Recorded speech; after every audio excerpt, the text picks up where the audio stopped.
Hello, everyone. Welcome to the August 2023 Ask Me Anything edition of the Mindscape podcast. I'm your host, Sean Carroll.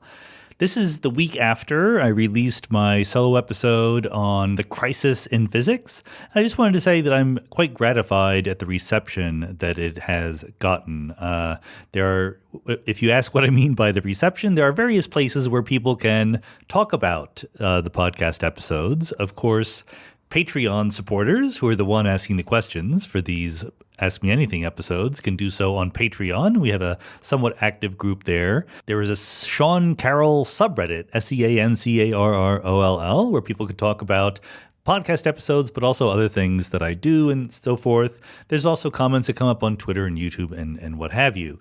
And people seem to like the solo episode, and they took it in the spirit, I think, that it is offered, which is it's not primarily polemical, right? It's not primarily there. It wasn't primarily there to persuade you to have a certain point of view. I have a point of view, and I'm trying to explain to you what my point of view is, but also it's mostly to help you understand why physicists do the things they do. You're allowed to disagree with how physicists go about their business and what problems they choose to tackle and how they choose to do so, but you should do so, everyone should do so, from a standpoint of understanding why they're doing the things they do. And that was really the primary point of the episode and why it was so long, because I got to sort of expound on the whole history of 20th century and now 21st century physics. There are a couple of people, of course, who just snarked about it, but if you look carefully at their snark, it was also completely clear that they didn't listen to the episode.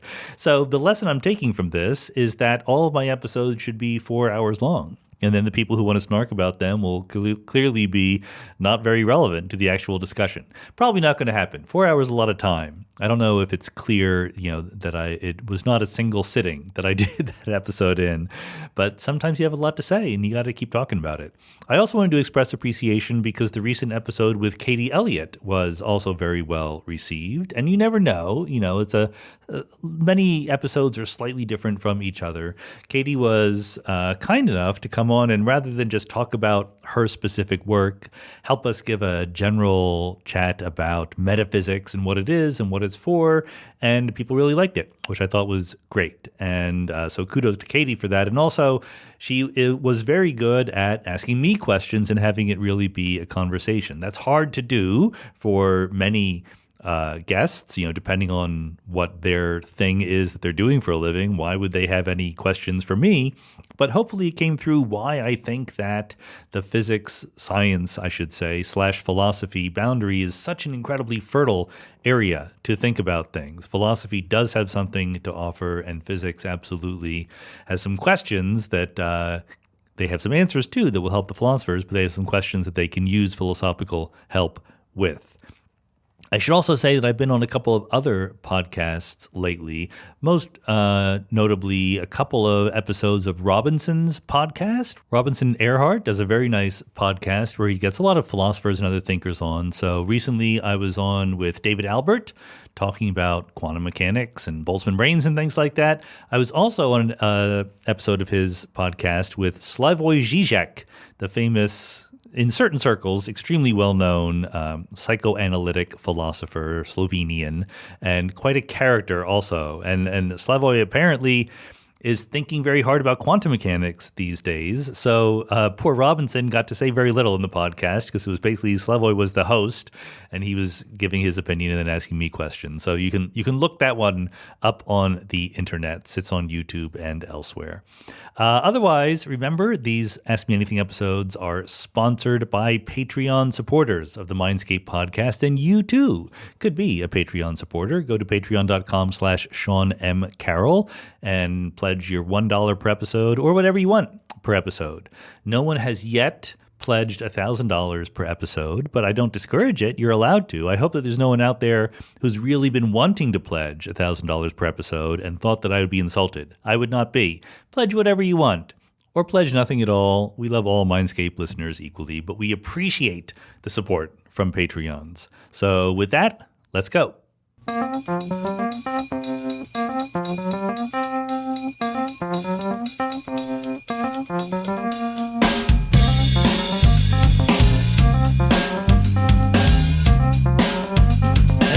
this recording, there's a few hot topics out there in the sciencey, physicsy discourse going on. So naturally, I get some questions about them. And so I'm going to start by grouping together some questions on these various topics and sort of giving you a collective answer.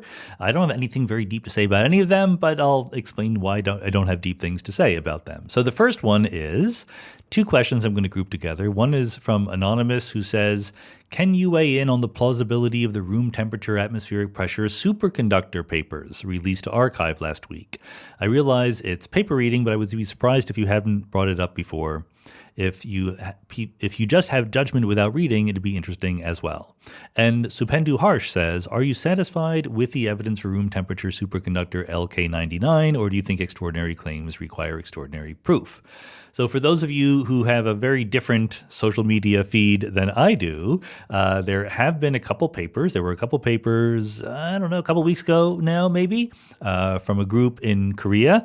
South Korea. There's a little bit of confusion about why there are two papers and they don't have exactly the same author lists, and there's one person who's on one paper but not the other, and one of the papers has 6 authors and one of the papers has 3 authors, and some people are saying, well, the 3-author paper was trying to get their names out there so that they could be the 3 Nobel Prize winners. If this is true, I have no idea. So I've not actually read the papers. No, I've glanced at the papers, but there's another level of reading if you want to really understand things at a physics level, and I have not done that. But the claim is that they have a room temperature atmospheric pressure superconductor. For those of you who are not super familiar here, superconductors are just materials that have no electrical resistance. You can send a current down them without losing any of that current or without even really putting any effort into it at all. It would be a very big deal technologically if you had easily makeable room temperature, atmospheric pressure superconductors. You have to say atmospheric pressure there because you can create higher temperature superconductors by putting an enormous amount of pressure on them, but that kind of removes the whole benefit of just having something that you can put in your computer, no problem, right? We have high temperature superconductors, which are a very, very big deal in physics, but high temperature just means high compared to absolute 0 Kelvin. These are still quite low temperature compared to room temperature. And the more this new claim is that you actually have room temperature superconductors, which are things that people have hoped for and looked for quite a while. So I will say that I'm a little skeptical. I am not on the bandwagon saying that this is probably going to be right. If I had to bet at even money, I would say it's going to go away. There's various pieces of evidence that are given here. One of them is that you can sort of float a little piece of material above the superconductor, and that is evidence that the purported superconductor is expelling magnetic field lines, the Meissner effect, and this is evidence for superconductivity. But there's also, as it turns out, other ways to get that kind of behavior that don't necessarily rely on ordinary superconductivity. And the other thing about these papers, and all I know is from reading people who are actually experts. I'm a physicist, but I'm not a condensed matter physicist, not a superconducting expert. As I've said before, though, I am an expert on sort of knowing how reasonable physics claims sound, ab initio or a priori or whatever you want to call it. So it's just a little shaky, The plot in the paper, as I understand it, that purports to establish superconductivity, number one, doesn't look like superconductivity in the sense that when you have a superconducting transition, it's a phase transition, and you plot the electrical resistance as a function of temperature, and it tends to have a discontinuity near the superconducting phase transition.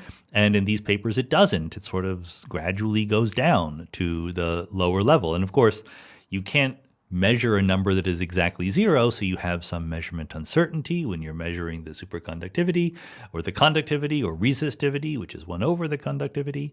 And as I understand it, again, from what other people are saying and reproducing plots and things like that, there's basically 2 different samples that the original papers looked at. One is a relatively thick slab of the stuff, and it doesn't even conduct as well as copper does. It's definitely no evidence for superconducting in this thing. The other sample is a thinner film, and it conducts better because it's thinner, right? So it doesn't smell like real to me. I am not averse to there being room temperature superconductors. There's no law of physics that says that can't be true. There's nothing special about room temperature, right? It's just where we happen to live. So I'm very open-minded about the possibility of room temperature superconductors being discovered. And maybe there's something interesting going on with this particular object, LK99, this particular substance. But it is hard, Doing physics at a very precise high level is just hard. So it's very, very easy to trick yourself if all the bases are not covered, et cetera. And the people who are experts who have looked at this are like, well, maybe it's true, but it doesn't, kind of fit together. It doesn't kind of seem like what you would expect. So I would say that it's absolutely possible. I certainly, let me put it this way, hope that it is. It would be awesome if it is. So I'm kind of rooting for it. But there's a whole other aspect to talk about, which is the fact that it's actually not that hard to synthesize this material, LK99, following the instructions in the papers. So this is not like searching for supersymmetry at the Large Hadron Collider where you need a $10 billion particle accelerator. If you have various lab equipment pieces already in place, you can just do it yourself. And what this has led to is a whole bunch of people, some of them are at established labs, others are, it's a little unclear where they are, trying in real time to reproduce these results and see whether or not they can check it out. I have strongly mixed feelings about this whole thing. On the one hand, I feel very positively about the fact that if you can do it, if you have the technology to participate in the science search, then great. The more people, the better. That is wonderful. On the other hand, it does the fact that so much of it is being done in real time in public might be fun for the spectators, but it does not lead to the best science. Science has as its product something that should be widely shared and understood by everybody. But there is a moment in the doing of science when you need to be careful and quiet and by yourself, and really concentrate on getting it right. And having people like following your every move and cheering you on while you're doing it, that is not conducive to the most careful scientific practice. I think that in the modern world, it's so easy to put things out there in public, right? To put various work that you're doing or ideas that you have. And overall, that is a good thing, I think. But I do notice that, when I talk about a workshop I was at or a talk I went to or am planning for the future, people will always ask, is it online? Is it being streamed so we can see it? And sometimes the answer is yes, and sometimes the answer is no. It's a perfectly legitimate question. Is it going to be online? But then sometimes when the answer is no, I will get responses like, well, that's not how science should be done. You should put everything online. And I just don't think that's true. I don't think you should put everything online. There has to be a place for people just to talk without the whole world looking over their shoulder. And that's just for theorists who are relatively low stakes in this game, right? For experimentalists who are trying to do very, very careful testing and measuring of quantities, and there's expectations, and it would be world-shattering if this were true. Well, not shattering, but changing. It would have an effect on the world if you had a room temperature superconductor that was easily synthesized. So the pressure is on, and that's not the kind of situation that under which we do our best science, let's put it that way. So I have very mixed feelings about the public nature of people trying to reproduce this. And also just the impatience, like, the day-to-day, oh, this person did this person did that. That's also not really conducive to good scientific practice. It's kind of like if you are very good at playing the piano, you can have a concert and people can come and listen to your concert, and that's great.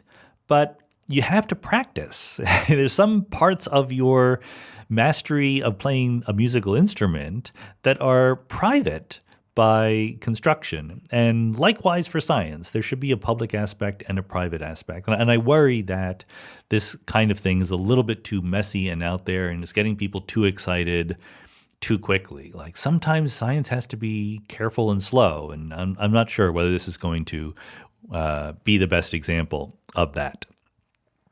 Okay, the next set of questions is about Oppenheimer. So what did you think of, AJ says, so what did you think of Oppenheimer, the movie? Carlos Nunez says, what is your opinion of the new movie about J. Robert Oppenheimer by Christopher Nolan? Do you think that the physics is represented accurately? And if not, what would you have done differently? I did see Oppenheimer, also saw Barbie, which is the other part of the pair of movies people are very excited about these days. I thought Oppenheimer was brilliant, honestly. I was pleasantly surprised at how much I liked it.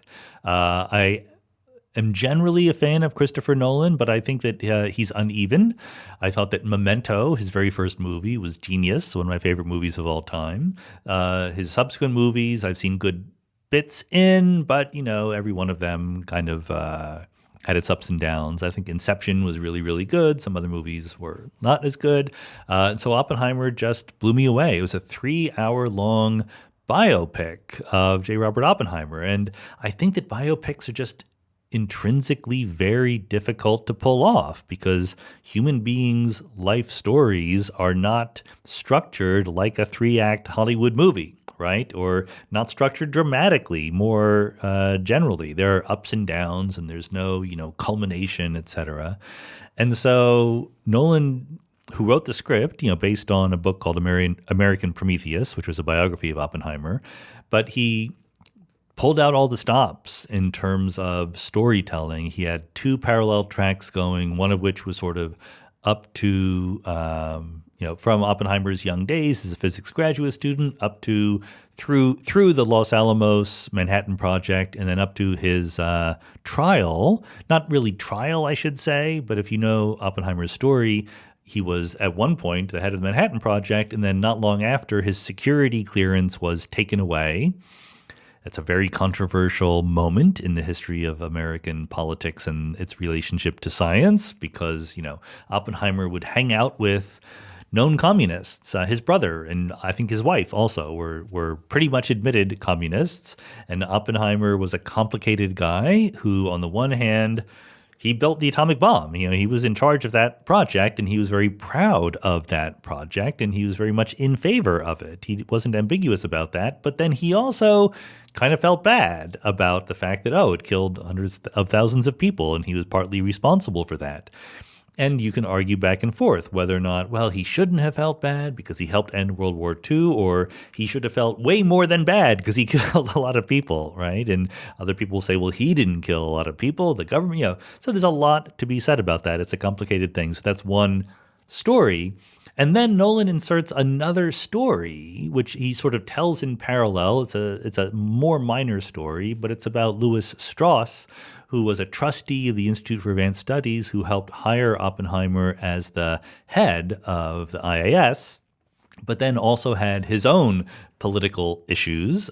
He was nominated ultimately for Secretary of Commerce, I think, and Congress refused to approve him for that, in part because of his betrayal of Oppenheimer in a very real sense. And so about the physics in the movie, it was fine. I don't look at movies like this as physics lectures myself. I'm not looking for the physics to be 100% accurate. I'm not even looking for the history to be 100% accurate in the following sense. I don't want them to dramatically misrepresent history. I don't want them to show things in a movie based on historical events that are really just completely opposite to the sense of what actually happened. But people complaining that this or that figure who was really playing a role at Los Alamos but didn't appear in the movie and whatever, or Oppenheimer was shown talking to Einstein when he's really talking to somebody else, I don't care about that, Make a good movie. And I thought that Oppenheimer was a good movie, and it was very much, as far as I could tell, honest and careful about the spirit of what was happening. It was not really dramatically misrepresenting people or events. It streamlines things to tell a story, and I think that's great. So I encourage people to see it. It's a long movie. I'm getting, as I get older, it's harder for me to watch 3-hour movies and keep riveted the whole time. But this did a pretty darn good job. I was very impressed. And I didn't think that it would be that cinematic, honestly. So I was very happy to see it come out that well. There's also Barbie. And I love Barbie too. Barbie is a whole nother movie. It was very hilarious that it came out at the same time and people got excited about it. Like a couple months ago, someone on Twitter said, yeah, these movies are coming out the same day, and I can't imagine there's a very big group that's going to want to see them both. And I instantly replied like, okay, I guess I'm in a very unusual group because I definitely want to see them both. As it turns out, lots of people wanted to see them both. And I love Barbie too. It was a great movie. I think Oppenheimer was better, was a higher level achievement. It's really just a memorable movie for, in terms of my whole history of watching movies. As far as this year is concerned, I think it's Barbie, Oppenheimer, and Into the Spider-Verse, which were my favorite movies this year. And Barbie was just unapologetically feminist and, talks about the patriarchy and everything, but it does so in such a lighthearted, loving way. And there's no easy resolution to the problem that Barbie is a toy, and, it starts in Barbie land, and the toys don't really have the kind of agency that you would want to have if you were a functioning human being. And that's a structural problem when you want to make movies about toys, right? I think Toy Story has some philosophical issues with it, for example. But yeah, it was just fun and super well acted, and again, a little bit long, Barbie, but it was threading a needle of, okay, you want to support Barbie in her desire to have a more fulfilling life, but you don't want to do that at the expense of anyone else. And, Ryan Gosling, who's playing Ken, does an amazing job. He starts the movie as basically the only character in Barbie Land who is not satisfied, right? Who is not happy living in Barbie Land. And that's telling because Barbie Land is a matriarchy, and matriarchies aren't any better than patriarchies, right? He is just a secondary character, and it's completely fair for him to be a little bit dissatisfied. And how do you resolve that? It's all very tricky. I encourage you to go see the movie. It was pretty awesome. Okay, final big topic of the last couple weeks. I'm going to group together several questions on it. Robert Ruxandrescu says, what do you make of the recent meeting in Congress on the topic of UAPs/UFOs? For those of you who don't know, UFOs, of course, unidentified flying objects, but UAPs are the rebranding effort to try to make them seem more respectable, unidentified aerial phenomena, okay? Stevie CPW says, in a cocktail-infused debate with friends over the recent congressional inquiries about UFOs, I proclaimed that the more reports of extraterrestrial events there are, the less likely they were to be true. My argument was based on the incredible odds in space and time against even one visit from an extraterrestrial, let alone hundreds. Is my logic flawed? Also, what is your opinion on this topic, and do you think that it could be a subject of a congressional hearing? Should be a subject of a congressional hearing. And then Ollie Wright says, I am a natural skeptic, but the recent congressional hearing on UAPs, and in particular the UAP amendment to the National Defense Authorization Act, contained stunning claims. My question is, how would you suggest approaching this situation? What is a rational path that avoids both conspiracy theory woo, but also remaining open-minded in a scientific sense? The Great Deceiver finally says, first off, did you watch any of the hearings into UFOs, even for fun? And if yes, what are your thoughts? So I'll give you my general thoughts, and I feel bad about giving you my general thoughts because they do not line up with some of the people asking the questions. Sorry about that, but I think it's all complete nonsense. Those are my general thoughts. I do not think that there's any evidence to be taken seriously presented in those hearings that should lead you to believe that aliens are visiting the Earth in their little spaceships and crashing and being captured by the government and kept from us in secret, okay? Again, it's possible. And again, I kind of hope that I'm wrong. Like, that would be intriguing but weird but kind of awesome. But I would put that as way lower probability than the superconducting stuff. I suppose in the superconducting question, I should have been more clear in the answer to Subendu's question. Do you think extraordinary claims require extraordinary proof? Yeah, exactly. Absolutely, I think that. It's not that extraordinary claims in the sense of it would be really important if this is true require extraordinary proof. Extraordinary in the sense that your prior is really low, right? As a good Bayesian, you start with priors on all these propositions, and in order to be persuaded that there is substantial credence in them, you need the data to come in, more information to come in, that you judge the likelihood of that data to be really, really big if this extraordinary claim is true, and really, really small if it's not true, okay? That's the kind of extraordinary proof that you need. And for the superconducting stuff, the proof is not really that extraordinary right now, but, who knows? Maybe it will firm up. For the UFO stuff, the proof, the evidence is just laughable. It is true that this dude, I forget what his name is, went and made claims to a congressional committee that were quite astonishing claims, let's put it that way. It's also true that he has all of the vibes of a complete crackpot. I mean, at one point he was talking about the holographic principle and extra dimensions and stuff like that. If that didn't set off your alarm bells, I'm not sure what would. So the two things to say are that, first, my prior on the idea that there are aliens buzzing us in UFOs and crashing and being captured by the government is extremely, extremely low.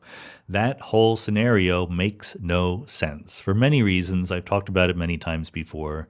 The whole idea that aliens are so sufficiently technologically advanced that they can easily fly across interstellar distances and yet can't and try to avoid detection, right? Like they're not just landing on the lawn of the White House and saying, "Take me to your leader," right? They're trying to be cagey, but they're not very good at it. So we get these fuzzy pictures of them, right?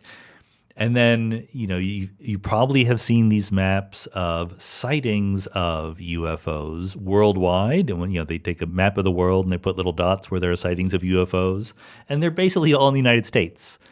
That would be weird, right? Why would the aliens so much care about the United States? That doesn't make a lot of sense. Maybe there's something else going on. So I think that it's just not the way that it would happen if there were really technologically advanced aliens out there, that they would buzz us in their spacecraft and then occasionally crash and be captured by the government. That's just is very, very low prior probability on my chart. And then you ask, okay, well, what is the evidence here? Well, what is the evidence? It's a guy making claims. That's the evidence, right? To change my prior about that, to update my credences, show me a spaceship. Show me an alien, let us go touch it and do science on it and stuff like that. Then I'll be convinced.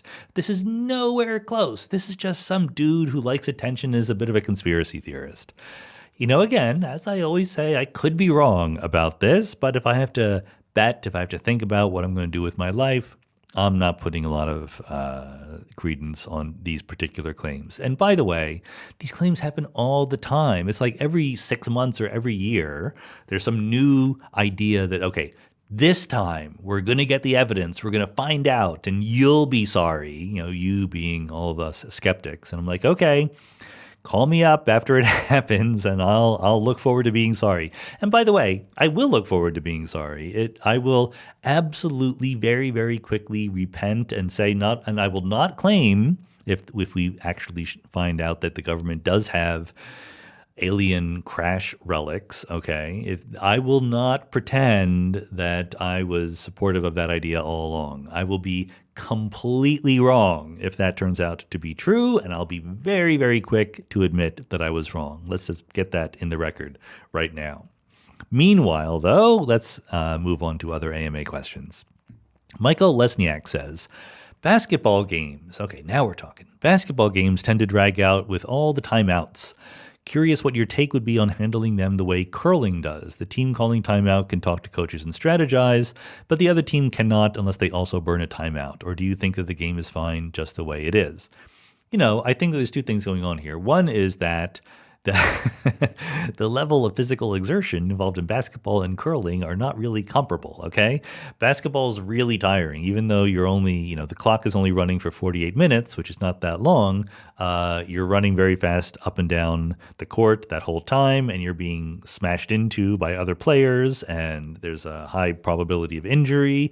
The number of injuries in the NBA in recent years is just astonishingly high and very frustrating to me. I don't remember it being like that back in my day, and I'm not quite sure why they seem to be more prevalent these days.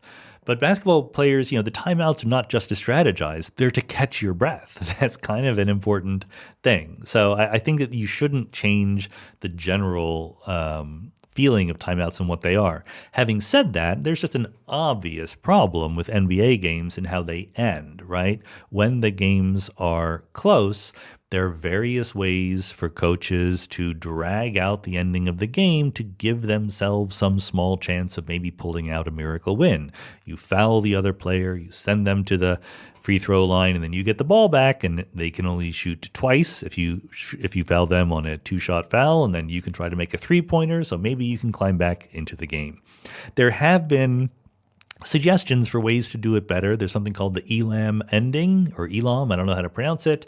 But there's also just ways of, punishing the team more harshly if they foul in the last 2 minutes of a game, right? So I would be entirely in favor of fixing the rules so that the very last couple minutes of an NBA game don't drag out that long. But the general strategy, the general tenor and tone of timeouts in the NBA is fine with me. We all need a commercial break for various reasons, right?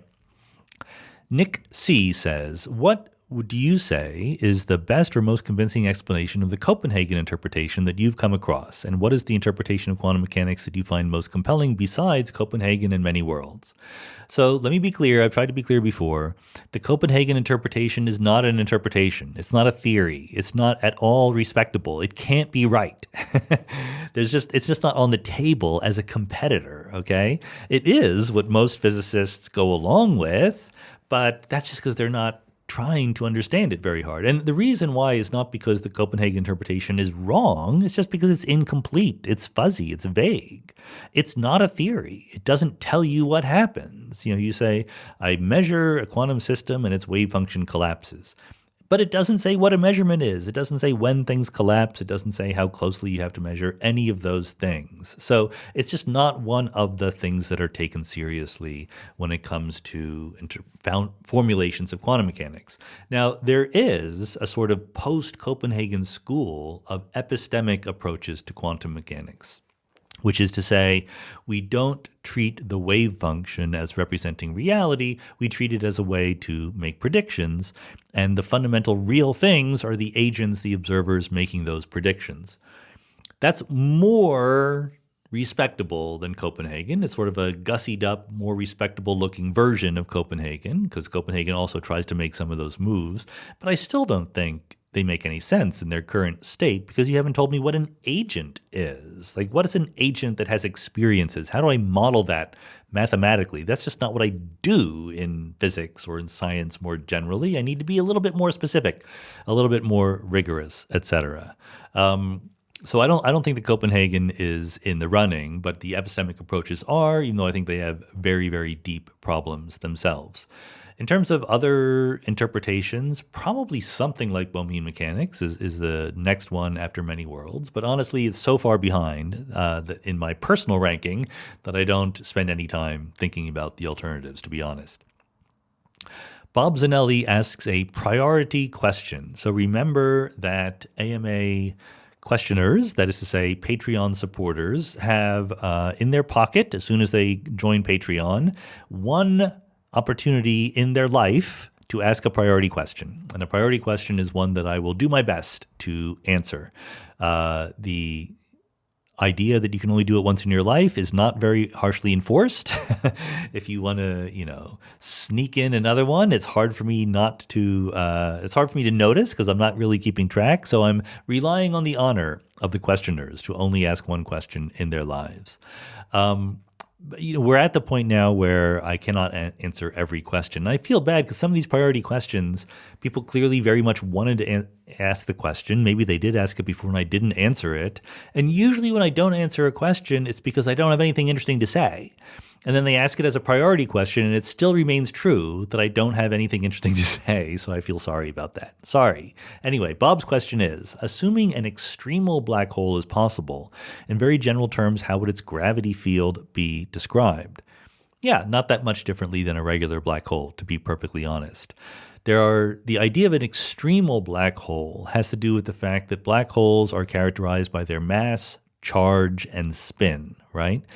And in some sense, not a very exact sense, but in some sense, the effect of charge and spin counteracts the effect of mass on the gravitational field of the black hole. So it's easiest if we think about electrically charged black holes. Okay, so spin is a whole other thing because then you're violating spherical symmetry and you have to be careful, and you can be, but let's think about electrical charge. Okay, so the thing that happens when you have an extremal electrically charged black hole is, imagine that you have two electrically charged black holes and they're sitting at some distance away from each other, right? So they have a gravitational pull because they're black holes, so they have gravitational pull, but they also have electrostatic repulsion if they're both positively charged. For an extremal black hole, those two forces exactly cancel. The two black holes can just sit there at a constant distance from each other because they are pulling each other gravitationally, pushing each other apart electromagnetically, and therefore they don't move. But if you're an uncharged particle, if you are not yourself electrically charged, then you will just fall into the black hole. It's just a black hole as far as you're concerned. You're not being pushed away from it by any force if you're just not electrically charged yourself. There's a whole very, very interesting discourse about extremal black holes because the interior space-time structure of extremal black holes is quite different. I once wrote a paper about this with Matt Johnson and Lisa Randall because there's a sort of discontinuity in the internal space-time structure as you go from a regular black hole to an extremal one. Basically, what you're trying to do is imagine taking a regular black hole and then throwing electrical charges into it to charge it up, right? But the thing is, when you're throwing electrical charges into the black hole, those electrical charges are massive particles. There's no massless electrical charges. So you're adding both mass and charge to the black hole. And as far as we know, you can't make an extremal black hole because you are always adding more mass than charge in some sense in which you can generally compare them. So if you were able to go super extremal, if you were able to imagine a black hole that in some units, once again, had more charge than mass, then you could have a naked singularity out there in the universe. And so that's a super extremal black hole. So an extremal black hole is kind of on the boundary. It's an unstable thing. It's right barely at the point where there might be a naked singularity, but there isn't really. So it's thought that in nature you're not going to get any extremal black holes for that reason, but they're interesting things for theorists to think about. In particular, if you're doing supergravity or superstring theory, there are configurations of supersymmetric extremal black holes where you can really talk about some of their properties analytically very nicely. So they're very fun things for a theorist to think about. They're not really out there in nature as far as we know. And if you were just standing next to one, you'd fall into it and then you could not come out because it's a black hole. Leon B. says, loved the conversation with Katie Elliott. In the last half an hour or so of your discussion, it became clear to me that she was fishing for something she found unclear in your philosophy and was probing to uncover exactly what it was. After her parting shot, "That's the saddest thing I've ever heard," it occurred to me that maybe what's missing is humanity.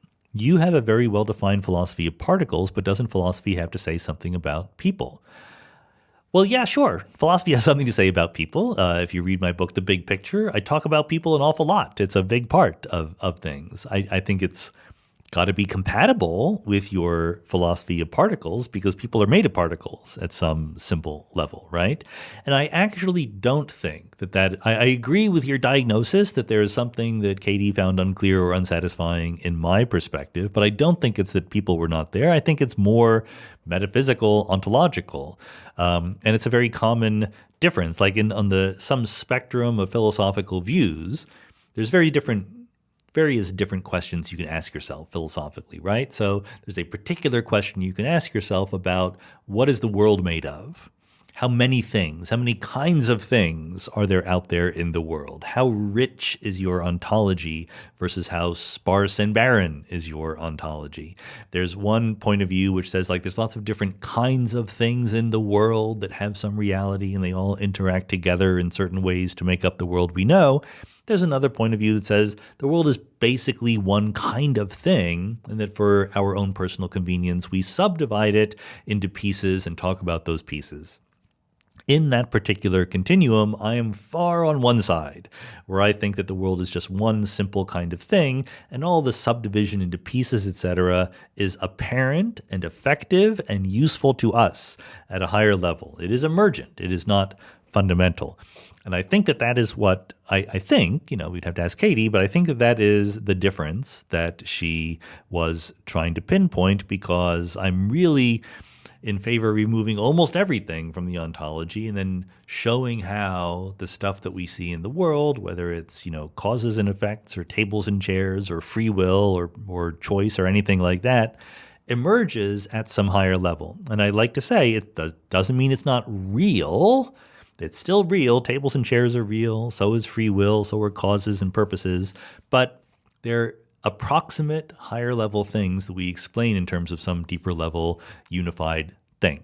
I think that's what she was aiming at, but we'd already gone on long enough. So maybe she'll write a paper about it and then refute all of my opinions. Liam McCarty says, I saw you on Robinson's podcast with David Albert. David disagreed with you about the many worlds interpretation, saying it wasn't clear how probability could apply to branching of the wave function, since each branching event happens only once. You said he needed to let go of the frequentist view of probability. After all, we speak of the probability of a candidate winning an election, even though the election will only happen once. But I've never understood how such a probability, say of a candidate winning an election, makes any sense. Sure, it expresses a degree of confidence in the election result, but there's no way to ever know if that confidence was appropriate, since the election happens only once. Can you explain how a non-frequentist view of probability makes sense? Yes, I can, or at least I can try, and then you can decide for yourself whether it works or not. I think that your attitude or your perspective on this, Liam, is a common one. I think that a lot of people come across the idea of probability. It gets explained in terms of a frequency. What do you mean when you say the coin is 50% chance of being heads, 50% chance of being tails? What you mean is if you did it more and more times, it would converge on 50-50, right? And that is the objective frequentist view of probability. The subjectivist says something that is very, very different than that. And you can agree with it or disagree with it. It's going to completely match the coin example in the simple examples, but it is fundamentally a different kind of thing. And so what I would just say is that you can't just secretly or not secretly assume that what is meant by probability is an objective frequency. That is one possible thing. It could be, but other people mean something else by it. What they mean is a degree of confidence that something is going to happen. When I have a coin and I'm going to flip it, I don't know anything more than to say that it's 50-50 heads and tails, okay? And I can't flip it an infinite number of times, so the subjectivist says, look, all this talk about infinite number of times is just something you made up to make yourself feel better. In the real world, you're going to flip the coin.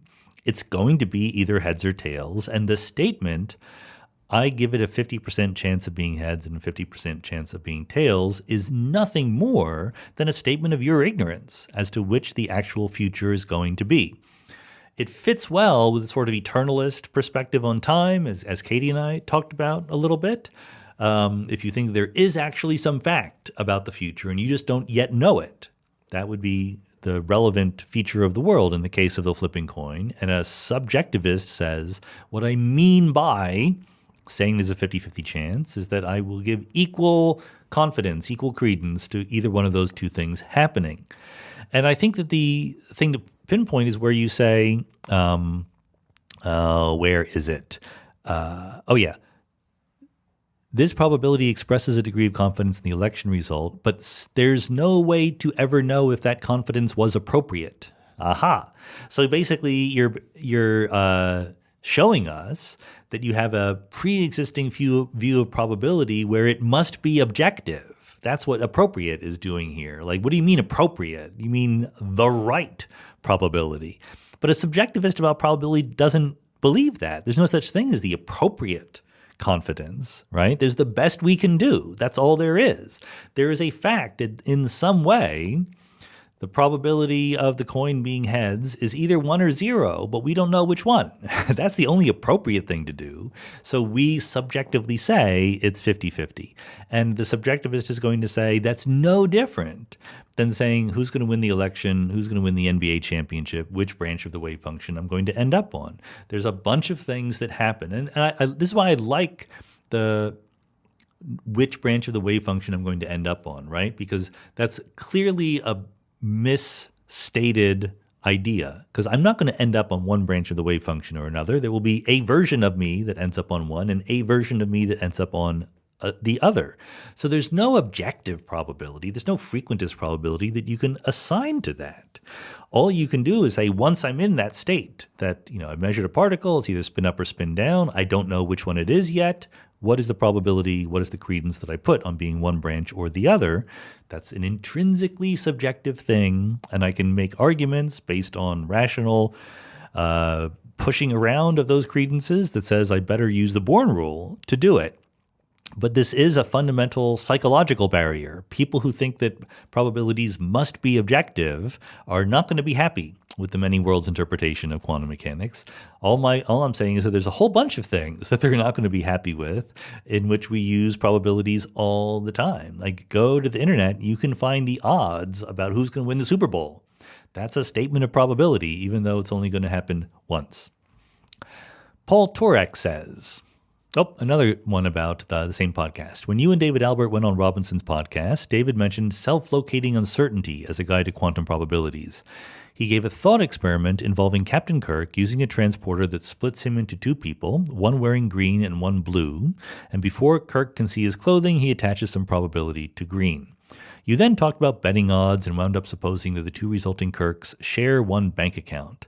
Do they have to share some reward like a bank account? Isn't the point rather that the one Kirk anticipating having transported and the two after must all share the same probabilities, since the brain processes that lead to their credences are identical, and the only probability that makes sense in that context is 50-50?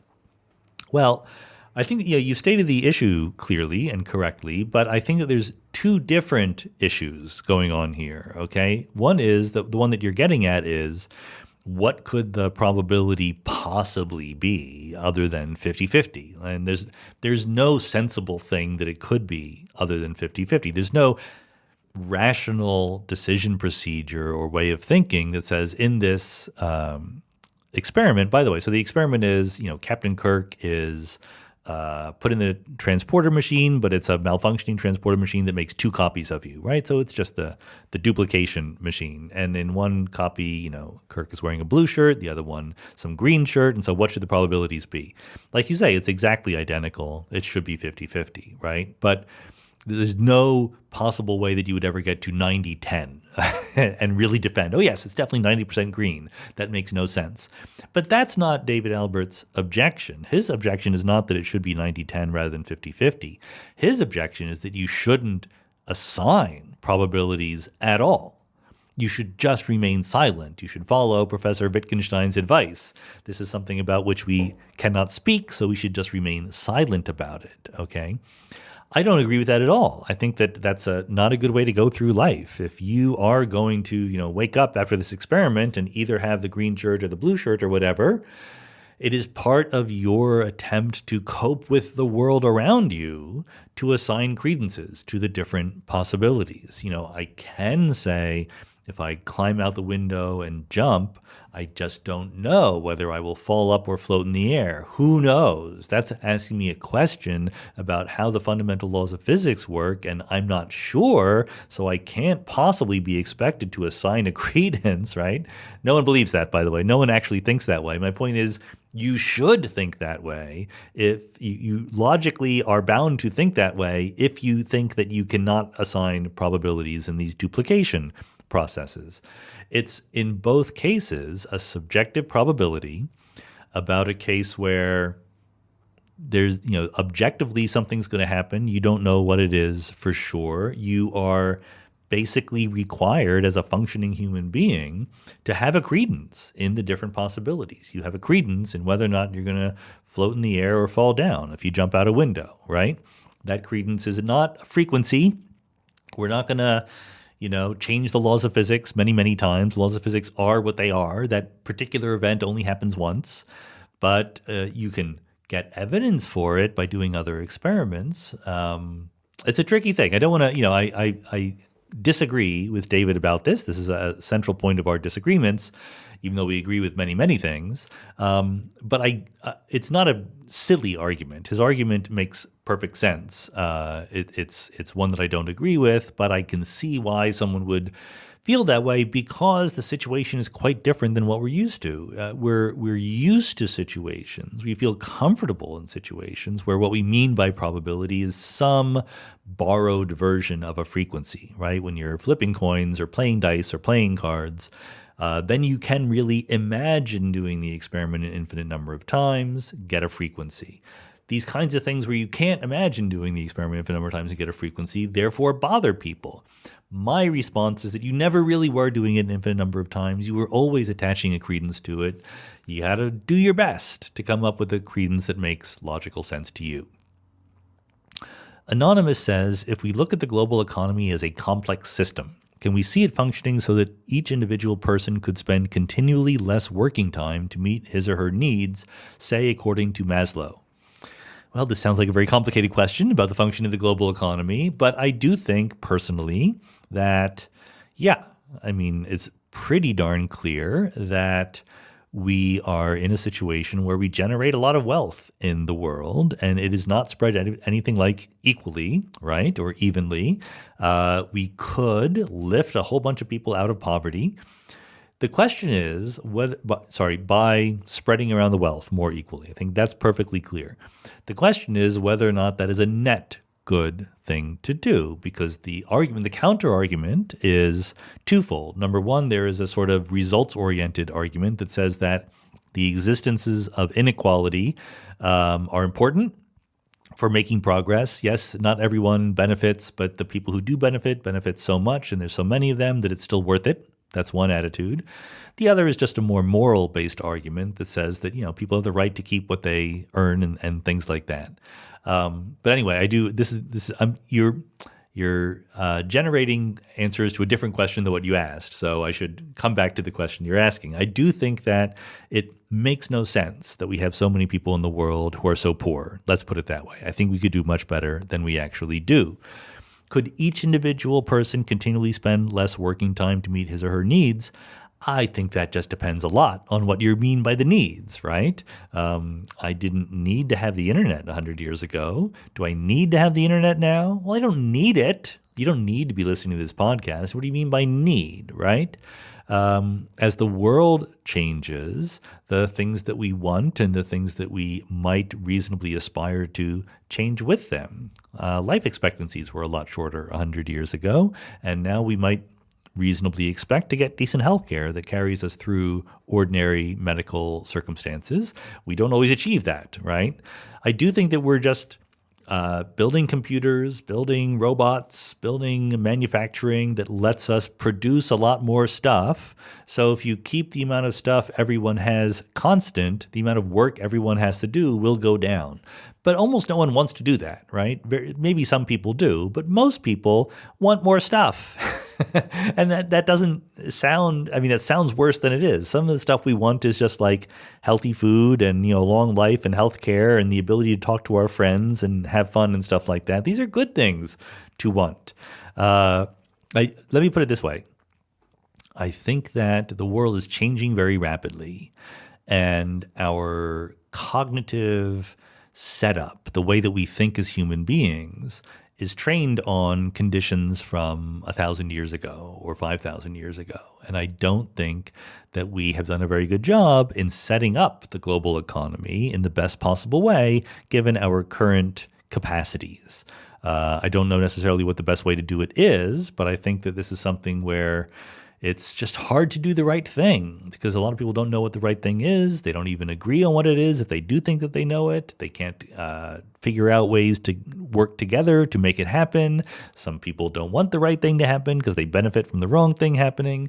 It's a complicated mess. So I would like to move toward. We did a podcast with John Danaher about this, the possibility of an automated utopia where people could just stop working. and enjoy life and be creative and so forth. And I don't think that's what will happen in the medium-term future, but it's something that we can at least talk about now in a way that we couldn't talk about 200 years ago. Brent Meeker says, Roy Kerr claims that Penrose's singularity theorem for black holes doesn't actually apply to the real world. He says that there's a spinning object at the center of a black hole. He points out that the solutions that describe black holes are vacuum solutions, and so a vacuum is just assumed. They are not solutions for collapse of real bodies. Are there any solutions, even computational ones, for the collapse of matter into a spinning black hole? Do they treat the matter quantum mechanically? I think that Penrose's singularity theorems are the wrong thing to talk about in this context. The whole point of the singularity theorems is that they don't assume spherical symmetry, they don't assume vacuum or anything like that. They're quite generic. They assume what are called energy conditions, which means that there are certain kinds of energy and momentum that you're not allowed to consider. Basically, negative energy, right? Negative mass, repulsive gravity. If you could have repulsive gravity, negative masses, then you would not need to have a singularity. You could just throw a bunch of negative energy into the black hole and prevent the singularity from happening. But the whole point of the singularity theorems otherwise is that they are otherwise completely generic. They do not assume any symmetries or anything like that. Before the singularity theorems came along, you could very well have worried that the singularities you predict in gravitational collapse. By the way, Robert Oppenheimer's most famous physics work was exactly on this. But anyway, those gravitational collapses that we could understand analytically were all spherically symmetric, and maybe the singularities were just an artifact of that. The whole point of the singularity theorems is to say no, even if you look at more general situations, different things happen. Now, if you want to know exactly what does happen, that's harder, okay? So the singularity theorems say that as long as you have certain energy conditions being obeyed, then you will get a singularity. They don't tell you how you get a singularity. They don't tell you what kind of singularity you have. The Kerr solution, Roy Kerr, for those who don't know, was the guy who wrote down the first exact solution to a spinning black hole, the Kerr metric. And outside of a spinning black hole, the Kerr metric is very close to being exactly right. Inside, it predicts singularities, but weird singularities. It also predicts like wormholes that go to other universes and things like that, things that almost no physicists think actually are there because they're not realistic solutions describing the formation of a black hole. They are solutions describing a black hole that was always there with no matter in it, okay? When you do have spinning matter with non-zero angular momentum that collapses to a black hole, the situation is way more complicated. There are computational attempts at understanding it, but you don't know exactly. Things go crazy, and it's hard to know how reliable they are. Do they treat the matter quantum mechanically? Well, what do you mean by quantum mechanically? Do you mean you have a wave function and you're doing quantum gravity? Or do you just mean that the energy and pressure are compatible with more quantum mechanical constraints? I'm not sure. I'm not a super expert on this. I do know that the quest to understand exactly what happens when realistic things collapse to make black holes is an ongoing one. It's not a settled field right now. There is a sort of consensus as to what happens, which is that you collapse to a singularity in a real world spinning black hole. But, until you know for sure, you don't know for sure. Paul Conti says, assuming that university-level textbooks in general reach a smaller number of readers, do you think it would be better to write more popular science books, which I imagine reach a larger audience/readership? Do you prefer writing popular science or textbooks for students? You're not going to be surprised at my answer here, which is that you should do both. I am always a believer in a wide, pluralistic ecosystem of attempts to talk about science, to teach science, to educate people about science. There's absolutely a very obvious good reason to write textbooks, which is that even if you reach a smaller readership, that readership is very important. It's the readership that will grow up to become professional physicists and do new physics, right? So that's an important thing you can do for the world. I'm always very, very tickled when I see people who are now doing great things, finding gravitational waves or something like that, and they say they learned general relativity from my textbook. That tells me I did something worthwhile for the world. But it's also very, very important to write popular level things. Like you say, you reach a larger readership. That readership might be mostly interested in simply understanding things or increasing their knowledge about the universe for their personal reasons rather than for future contributions to science. But that's entirely okay. I'm very much in favor of that. I think that the same thing goes for different media, whether it's books or podcasts or blog posts or lectures or TV shows or movies or whatever. Do it every single possible way that you can do it. I think they're all different ways of reaching different kinds of audiences. In terms of preference, I don't know about preference. You get different rewards from writing a good textbook versus writing a good popular book. So it's a tie. Let me cop out by saying that. Kevin Harang says, I learned a lot from your recent discussion about artificial intelligence with Raphael Millier. Thank you, but I'm still wondering where you personally come down on the question of whether current or future iterations of AI are something to be worried about, like Einstein warned about nuclear technology, either intrinsically or just in the wrong hands. Yeah, sure. You should definitely be worried. The question is, what is the form that worry takes? I thought that, the open letter that said, stop doing research on AI for 6 months while we figure out what to do was, as a practical matter, completely unrealistic for various reasons. Number one, how are you going to get everyone in the world to agree to stop doing that? What's to stop people from actually continuing AI research? Just not tell anybody about it, right? Especially people in other countries or whatever. Number two, what in the world makes you think that in 6 months you'll figure out what to do about it? I think it's a misunderstanding of how these things work. These things are processes that are ongoing, both the process of developing AI and the process of developing safeguards and figuring out what to do about it. The open letter did a lot of good in the sense that it, sort of got people talking about the issue, which is great. But I don't think it actually, what it was asking for was the right thing to ask for. The right thing to ask for is very accelerated, hard thinking and policy implementation of safeguards that would protect us from the worst aspects of AI. What those aspects could be, there's obvious many choices. Like if you turn over important technological or industrial features to control by computers rather than humans, you open up the possibility of disastrous errors. Humans using AI to spread misinformation and fake news and so forth is an obvious big problem. So I think that it's very, very important to put safeguards in, to think about what the safeguards are that we need.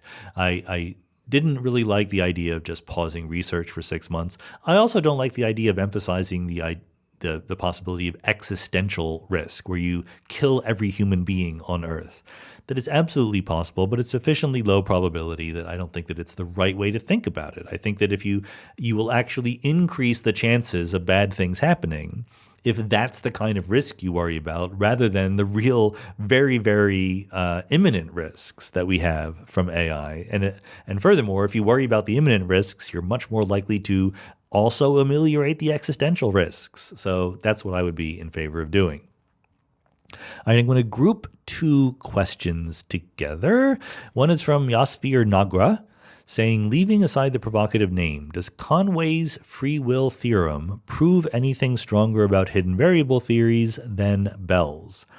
And then Kyle Hicks says, I've heard Roger Penrose state something to the effect that the superposition of the wave function makes the geometry of spacetime unstable, which causes collapse of the wave function, even proposing that the time of collapse can be predicted by the formula T equals h, Planck's constant, divided by the gravitational energy. Could you explain why he would believe that spacetime could become unstable, and your general thoughts on the Dioschi-Penrose model? You might be wondering why I'm grouping these two questions together. They're both about quantum mechanics, but otherwise they're very different. It's because I wanted to say something. I've said it before, but I got to keep saying it. Different people are listening. I am not an expert on other theories of quantum mechanics and the foundations of quantum mechanics in general. The foundations of quantum mechanics is one of my specialties. If you look up my CV, it's one of the things I do for a living. But what I mean by that is I investigate the many worlds interpretation of quantum mechanics, and in particular, what that has to say about other areas of physics, whether it's quantum gravity or field theory or whatever. Because I personally think that many worlds is much more likely to be true than any of the other ones. As I always say, I would love to be wrong. It'd be cool, and then I would change my mind. That would be great. But yet only have a finite number of heartbeats, right? Every human being has, on average, 3 billion heartbeats in their life. You have to allocate your heartbeats. You have to allocate the time you have on Earth to think about these questions. If you're a scientist, if you're a researcher, there are literally an infinite number of research questions that you could devote yourself to. You have to pick the ones you think are going to be most productive. So I actually don't spend any serious time thinking about other approaches to quantum mechanics. And this is all by way of preamble of saying that I'm not going to give very satisfying answers to these two questions. So Yosphere's questions is about Conway's free will theorem. The one thing I can say about this is a terrible name. Everyone agrees it's a terrible name, has nothing to do with free will. If you don't know what this is a theorem that was proved a couple years ago, perfectly valid result in quantum foundations, and it has to do with the fact that it's one of these theorems, like Bell's theorem, that tries to make statements that are independent of a particular picture of quantum foundations. So rather than saying, let's work within this picture or some other picture, it says, imagine the following axioms hold. Then what can we conclude about that, right? So Bell's theorem assumes that you have definite measurement outcomes, various other kinds of things. The free will theorem is basically that says, under certain very reasonable assumptions, there will be a case where you cannot predict the spin of the electron. It is indeterministic. It is not deterministic, okay? Under certain very reasonable sounding assumptions, no signals traveling faster than the speed of light and so forth. So this seems very, very unsurprising if you know about quantum mechanics. Quantum mechanics already says that you can't predict the outcome of an experiment completely deterministically. The free will theorem, which is Conway and also Cochin, I think, they say that, we don't need to assume quantum mechanics. We're assuming these weaker principles, and you can derive the fact that physics will not be deterministic. They called it free will rather than indeterminism just for PR purposes. It has literally nothing to do with free will. It's just saying that certain aspects of physics are indeterministic, which if you believe in quantum mechanics already, you already knew is true. So just like Bell's theorem, these kinds of theorems are constraints on alternatives you could maybe imagine someday developing to conventional quantum mechanics. But for me, I'm not looking for an alternative to conventional quantum mechanics. I like conventional quantum mechanics. I'm sticking with that. Likewise, for Kyle's question about Penrose's model, Penrose violates conventional quantum mechanics. He has an objective collapse model. The most popular objective collapse models in quantum foundation circles are the spontaneous collapse models, where wave functions just have a certain probability of collapsing all by themselves for no good reason, whereas Penrose's model is in the vein of what you might call triggered or induced collapses. When a certain condition is met, the wave function collapses, and that condition in Penrose's version has something to do with gravity. That's all I know about it. I don't know anything else about it for all the reasons that are conventionally put forward. I don't love the violence being done to the Schrodinger equation by saying that wave functions truly collapse for occasional purposes, nor do I think that gravity should play a role in the understanding of quantum mechanics at a deep level. Now, I understand I don't hold that latter point of view quite as strongly as some of my friends, because some people are like, well, look, when I talk about the simple harmonic oscillator or two spins or whatever, gravity is not involved. I don't need gravity to talk about quantum mechanics. And I do think it's perfectly fair for Penrose to respond to that by saying, what I care about is the real world. And in the real world, there is both gravity and quantum mechanics, so I'm perfectly allowed to use gravity to help me understand the mysteries of quantum mechanics. I'm sympathetic to that perspective argument that Penrose could put forward, but I don't think that as a matter of fact, gravity has anything to do with quantum mechanics at the fundamental level. Aaron Bowden says, I found Joe Silk's moon science argument compelling. Would you go to the moon if you had an opportunity to work there for, say, a 6-month mission? I think this depends a lot on what my credence was that it would be safe to go to the moon. I would love to go. That would be a lot of fun, right? Just for a touristy mission, not for a one-way trip, as if I thought I was going to come back. The question right now is that space travel is certainly not safe. There's a certain fraction of the time when you have a disaster and people die, and that fraction is uncomfortably large. I think, one way to put it is, if I thought that the chance of a fatal accident was 10 to the minus 4, then I would go. If I thought it was 10 to the minus 1, then I would not. Somewhere in between, it would be a difficult decision. But of course, it would depend a lot, therefore, on exactly who was flying, what their track record was, and so forth. Oleg Ravinsky says, I've recently read your new paper on discretizing quantum mechanics.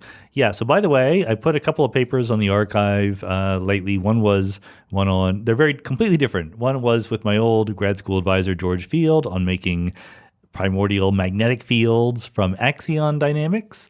And the other one was from just me on discretizing quantum mechanics. So the idea here is that we talk a lot about discrete space-time, right? But even if space-time is discrete, if you believe in quantum mechanics, the theory, the fundamental scientific theory that you're working with is not discrete because it's quantum mechanics. Quantum mechanics is not a discrete theory. The elements of the theory are vectors in Hilbert space, and vector spaces like Hilbert space are smooth.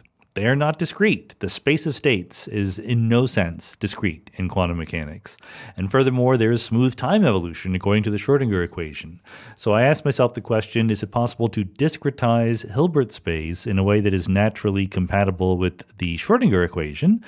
A couple other people have already asked about whether you could discretize Hilbert space at all, and they said yes, but I specifically said, could you do it in a way compatible with the Schrödinger equation? And I said, yes, you can.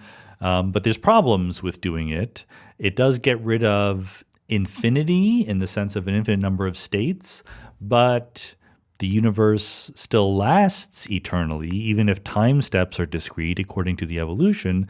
And so you get recurrences. There's only a finite number of things that can happen, but they happen infinitely often. And so you get all the problems that you would normally get with Boltzmann brains and things like that. So anyway, you can look it up on archive if you want. So Oleg asks, I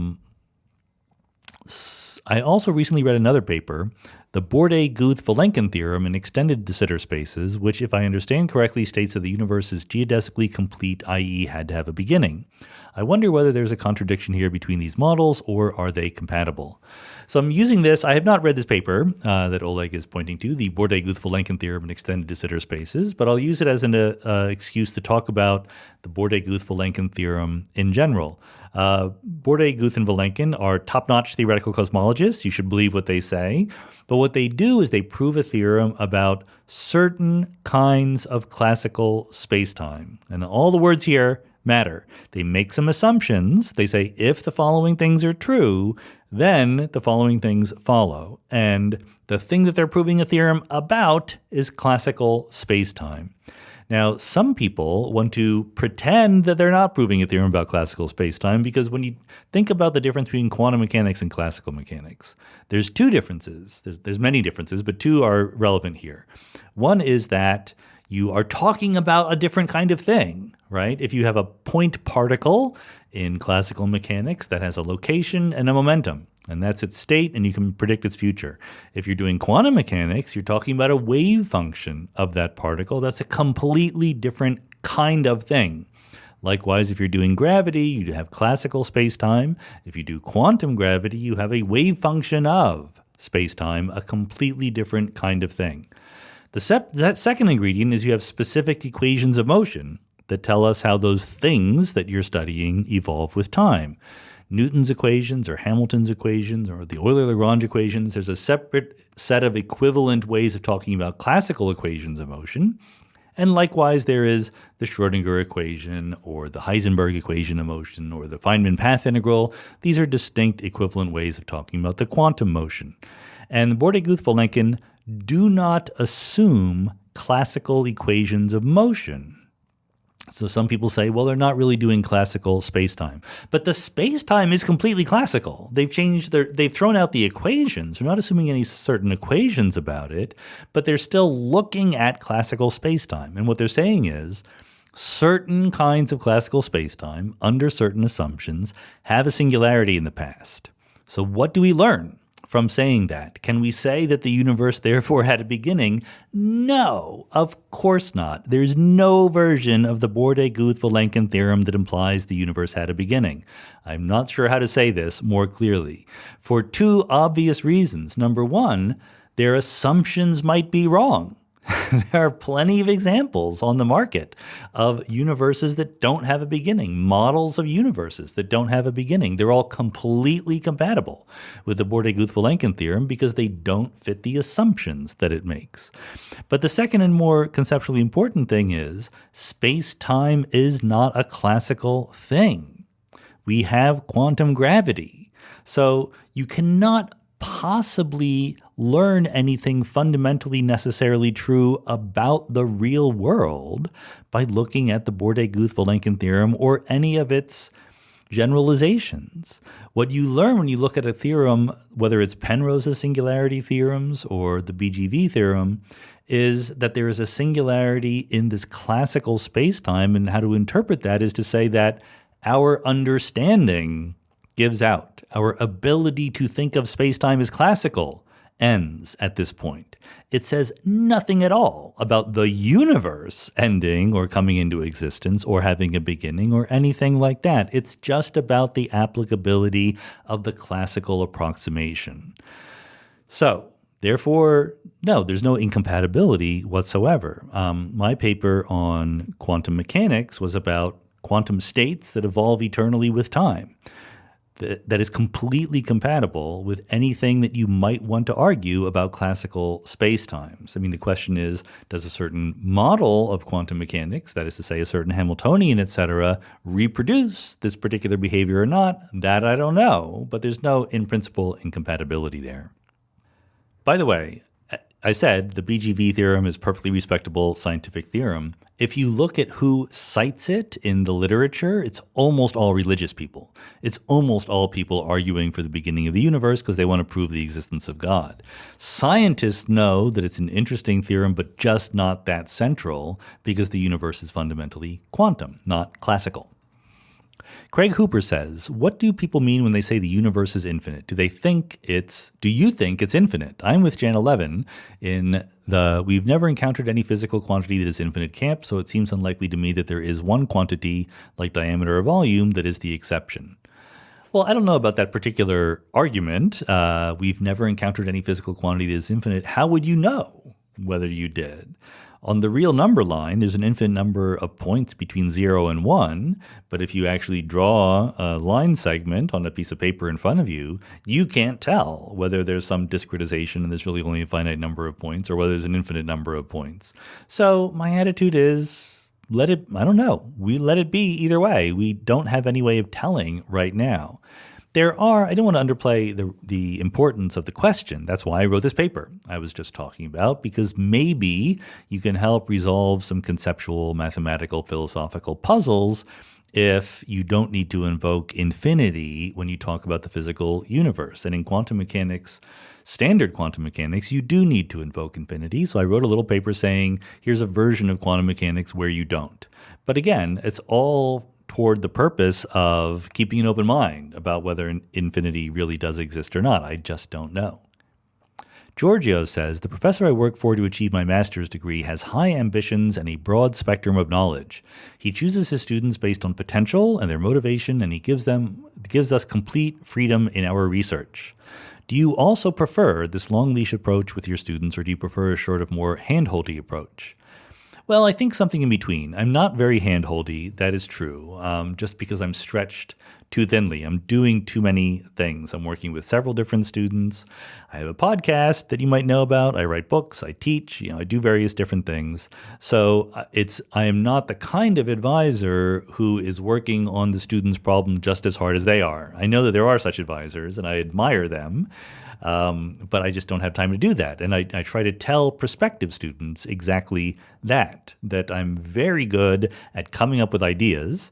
The ideas aren't always very good ones, I'm very good at coming up with them. So there'll never be a point in our relationship where I say, yeah, geez, I don't know. I'm not sure what to work on. I have no good ideas. I have too many things I want to work on, and I'm very happy to share them with students. But when I do, the student is going to be much better off if they can take some initiative. We'll talk, regularly, and we'll try to bounce ideas back and forth, and we'll both do calculations, but the student is going to do much of the heavy lifting. If a student wants to just work on their own ideas, that's great. I'm perfectly happy to do that, but most students don't want to do that. At least they don't want to exclusively do that, or they don't want to do that in the beginning. When you just start out as a graduate student, one of the most useful things that an advisor can do for you is not just give you ideas to work on, but help you understand which ideas are promising, worth following up on, etc. It's a real art form, choosing not just to do some project, some calculation or whatever, but also to do the right ones, to do the ones that are worth doing. So, generally speaking, graduate students appreciate this either implicitly or explicitly. So they want to talk to the advisor about what are good things to work on, and I'm very happy to do that. I'm still new here at Johns Hopkins, so I haven't built up a group like I used to have at Chicago and then at Caltech, where I was having 4 or 5 grad students at once or more, and they could work together and talk to each other. But we're going to get there. We're working toward that goal. Jan or Jan, I'm not sure, M, says, in the past you gave several talks about religious beliefs and even had public debates with apologists, which I find very interesting. However, in the last few years, talks and debates from you about this topic became quite rare, as far as I can tell. Do you still think that engaging in these debates is a worthwhile activity for you? And if not, what has changed your mind? Well, I think 2 things have changed. Number one, I've kind of said most of what I have to say. That there's a segment of people who enjoy and participate in either debates or public speaking more broadly for the intrinsic thrill of it, right? Because they actually enjoy that. They enjoy getting up there and matching wits with someone they disagree with. That's really not what I'm about, to be honest. That's why on the podcast, I have people who I disagree with sometimes, but I'm really about learning from them. I'm not really about debating them. It's just a personal style thing. Sometimes debates are useful. I know that there's other people on the other side that I don't quite agree with who say debates are a waste of time because that's not how real intellectual work gets done. And it's certainly true that real intellectual work is not getting done in the debates. They're more about entertainment, but also about inspiration and information. You can reach audiences by doing a debate that maybe you couldn't reach otherwise. But I've done them. I've said what I have to say. They can find those debates on YouTube. I think I would just be repeating myself. But the other thing is there's just not that many of them. I have never been the person to suggest doing a debate with a religious person or about some topic like that. They've always come to me, or some intermediary has come to me to set it up, and that doesn't happen that much anymore. I think just because that whole genre has faded away a little bit. It's not just me. Most people have said what they've wanted to say. Doesn't seem to be a lot of hankering, as far as I can tell, for new material along those lines. Perfectly okay with me. I have plenty of other things to talk about. I'm not running out anytime soon. Yehonathan Peretz says, we know we don't live in anti-de Sitter space, or so I understand. Assuming that's correct, can you help shed light on what we hope to gain from ADS-CFT theory? Sure, very briefly. It's a lamppost. You know the old joke about looking for your keys under the lamppost, even though it's not why you dropped them. It's supposed to be a joke because, of course, if you drop your keys someplace, you should look for your keys there. But if you have a lamppost, you at least have a chance of finding your keys because you can see where they are, right? So it's not a completely insane strategy. There's something to be said for the drunk guy looking for his keys under the lamppost. ADS-CFT is not the real world, but it is a model that we understand much better than any model that does approximate the real world. So I personally don't do a lot on ADS-CFT. I've written a couple papers along those lines, but I prefer to spend my time working on ideas that are closer to the real world, even if they're less well-defined, more speculative, and so forth. Other people are going to say, no, let me work on a model that I understand. Maybe I will gain some insight that down the road will be of applicability to the real world. This does, intersect with something I said in the solo episode on the crisis in physics. One of the very legitimate critiques of modern theoretical physics, especially in the string theory side of things, is they're too willing to say, someday this will be relevant to the real world, even though not now. That's a perfectly good status, but tell me when you're going to get there, or at least, remember that getting there is the important thing. It's the real world that ultimately matters. And I think that it's kind of sad that you can get as far as you can and make a whole career without making much contact with the real world. So I think it's perfectly legitimate reason to work on ADS-CFT. I just think that it should be part of a broader portfolio. It can't be what everyone focuses on. Girolamo, I'm not pronouncing your name very well. Girolamo Castaldo says, I heard you mention at least a couple of times the Geiger counter as an example of quantum effects influencing the macroscopic world. Would you mind elaborating on that? Sure. The Geiger counter is a quantum measurement device because it measures the decay of a radioactive particle. It clicks when a particle has been emitted by a radioactive substance. That nucleus, or whatever the particle was that was doing the decaying, has a wave function. That wave function is typically in a superposition of I've decayed and I've not decayed, and the Geiger counter performs a quantum measurement. So it collapses that wave function, or at least apparently collapses it.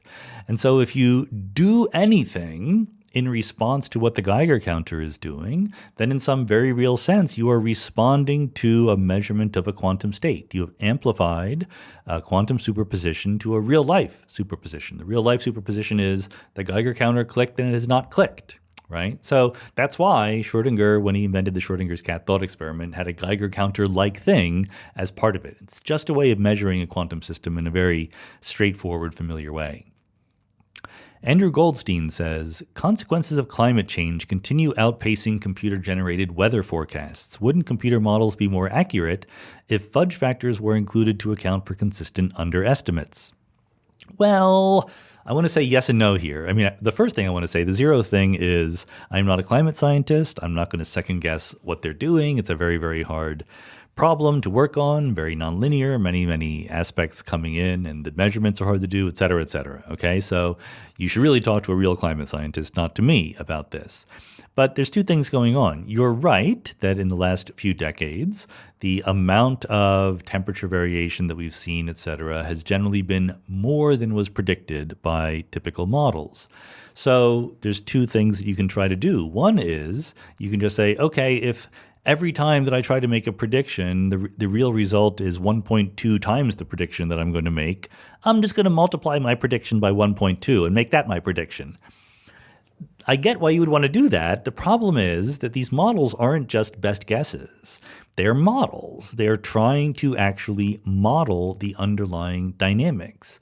You can't just multiply by some fudge factor and declare a victory. You have to understand why, or at least your goal is to understand why the actual readings are coming out on top of your predictions ahead of time. So it would be much more respectable to dig into the simulations and figure out why the effects are bigger than what you predicted.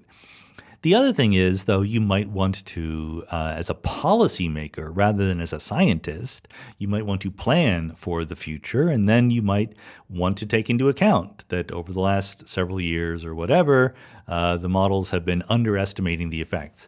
In that case, it's perfectly legit to say, the models have been traditionally under-predicting the size of the effect, therefore I'm going to play it safe and boost a little bit.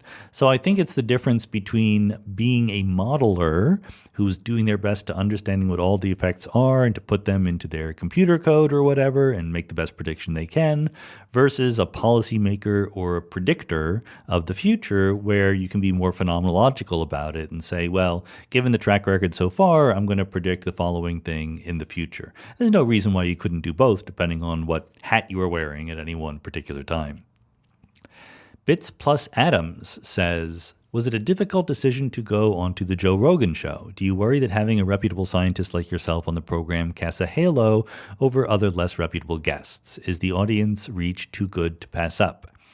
It's a complicated question. I was on the Joe Rogan show. You have to remember, it was years ago. It was pre-pandemic, okay? I have not been on in a long time. And I do think that the show has steered much more towards, even more, let's put it that way, towards conspiracy theories and things like that since the pandemic has hit. So I think it would be a much more difficult decision now.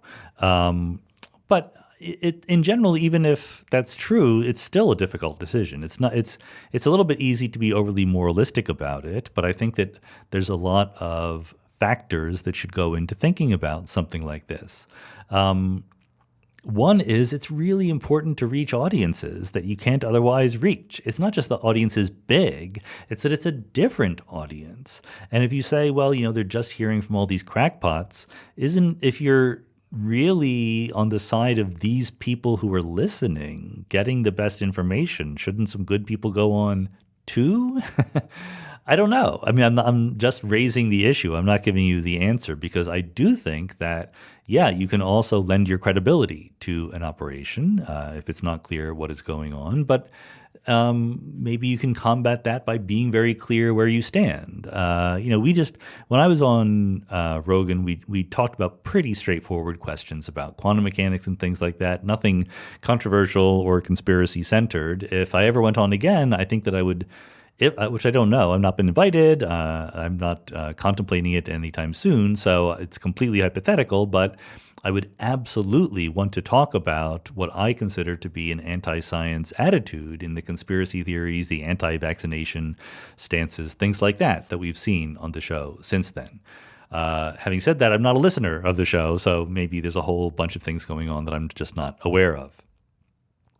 Moshe Fader says, imagine that your novel definitive proof of many worlds has won a Nobel Prize. You decide to indulge yourself by using a fraction of the new spare cash for 3 timepieces, a dress watch, a sports watch, and an over-the-top weird or technically dazzling watch.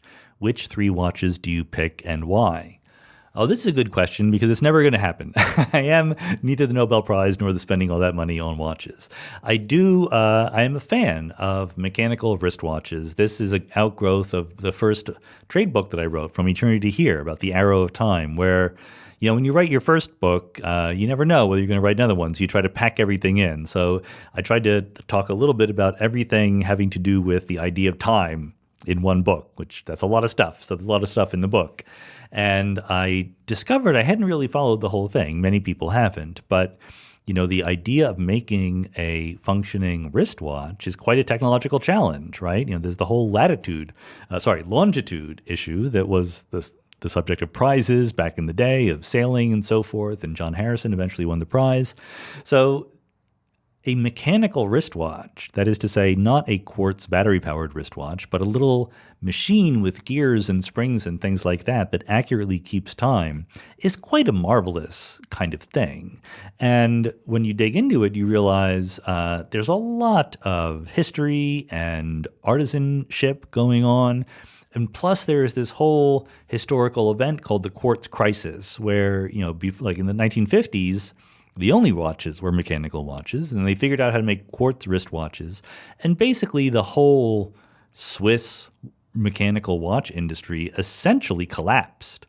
And it's not mostly, to some extent it is, but most of these watches are not like mass produced. There's a lot of actual human effort that goes into them and know-how that is easily lost. Just like we used to be able to put people on the moon, and now we've forgotten how to do that. A lot of this wristwatch making knowledge was not really passed down from generation to generation. So there's a famous story, for example, Zenith, I guess. It looks like Zenith, but it's a Swiss company, so pronounce it differently. They had a very famous movement, as it is called, for a chronograph, the El Primero movement, the first automatic, that is to say self-winding, mass-produced or popularly produced chronograph. And they had, a particular machine that was clearly necessary in the construction of these chronographs, which were, famous and historic and so forth. And in the 70s, the word came down from the owners of the company, just throw all that stuff out. We don't use that anymore. We're making quartz watches from now on. And one of the old timers basically hid the plans and the machine, in a room where they couldn't be found. And then what, 10, 20 years later, whenever it was, the whole Swiss watch industry realized, oh my goodness, we can rebrand ourselves as a luxury good, and now we want to recover all this knowledge we had, and they were able to pull the machines out of the mothballs. So I love all that stuff. I think it's great, and I love, wearing real wristwatches. I don't wear like a smartwatch or anything like that. The bad news is, and I should say, it's like quite a hobby, right? So there are people, they get together, they have message boards on the internet and magazines and whatever. Okay. So it's fun and I like it. The problem is it costs money and you quickly realize that it costs too much money. And so I'm not going to be a player in this game really. It's much more sensible to look at pictures of wristwatches on the internet than to actually buy them all. So I have a collection of several different kinds, but they're not like the super duper fancy kinds because those are beyond my budget. So I like this idea that I would get the Nobel Prize and blow all the money on wristwatches. But I don't have good answers I don't have a good answer to the question is dress watch, sports watch, and over-the-top weird or technically dazzling watch. I don't have a good answer for sports watch. Well, actually, maybe, no, there is a famous Patek Philippe, which is, a super duper hoity-toity watch company. They make, what's it called? The Aquanaut, which is like a very kind of weird, it was the 70s, it's a very, you would never, if you were not a watch person, you would not see it on someone's wrist and think it was anything special. But it's like, the good watch companies are able to just do all the details exactly right. And so it's a very functional, fun sports watch. For dress watch, I'm a huge fan of Lange and Söhne, which is this German company. The whole German watchmaking industry was devastated, not just because of the quartz crisis, but because of the Iron Curtain and the Berlin Wall, etc. But now Glashütte Germany has become second to only Switzerland in terms of watchmaking capabilities. They've come back to life. And Lange & Söhne is a German company that makes some of the most beautiful dress watches in the world. I don't have a specific one that I would want, but I think that company way outside of my price range now. So yes, my future Nobel Prize winning self might splurge on that. In fact, I would not buy 3 watches. I would just buy one and probably that would be it. For technically dazzling watches, again, I don't have a particular favorite, but there are some amazing ones out there. People really have fun because it's purely, what can I say? It's purely frivolous. I think that's the thing to say. There's nothing about. I remember, speaking of religious debates, when I debated William Lane Craig. One of the comparisons he made was to say that something was, he compared a Rolex to a Timex, and the Rolex being much fancier and therefore more accurate, and the Timex being cheaper and therefore less accurate. I forget what the purpose of the analogy was, but I pointed out, no, a Timex is a quartz watch. Those are going to be much more accurate than even the best mechanical watches if you do a halfway decent job. So a Rolex is a perfectly decent mechanical watch, but it's not going to be as accurate as a good, cheap quartz watch. So the mechanical watches are not made for any technical purpose except to kind of have fun with it. And I kind of like that. I like the search for having fun. I'm in favor of that. So anyway, I don't remember any the companies or anything that do this, but there are some astronomical watches that almost look like a little miniature solar system on your wrist that you can see all the planets moving around, like you have a little orrery down there. I have no idea whether that would be practical to wear. But again, since it's not happening, I'm happy to say that would be my choice. Robert Antonucci says, a priority question once again, is dark energy the only thing that affects other things without being itself affected? No back reaction. Well, I can see why you would ask that, but I think that if you're bothered, there's an implicit thing here that it bugs you, that dark energy affects other things without itself being affected. So I think there's 2 ways to ameliorate that bothersomeness. One is, in some sense, it is affected because as space-time expands, there's more and more dark energy, right? There's the same amount of dark energy per cubic centimeter. There are more cubic centimeters, therefore there's more dark energy. So in some sense, it is definitely being affected. But the other one is the amount of dark energy per cubic centimeter is just a constant of nature. It's like the mass of the electron or the fine structure constant, etc. It's a parameter. It's a value. So, the fine structure constant is not affected by things around it, but it does affect things around it in some sense. I think you have to be a little bit more precise about what is a thing that does affecting and so forth. This is one of those questions where the completely technically correct but unsatisfying answer is all the equations work out fine.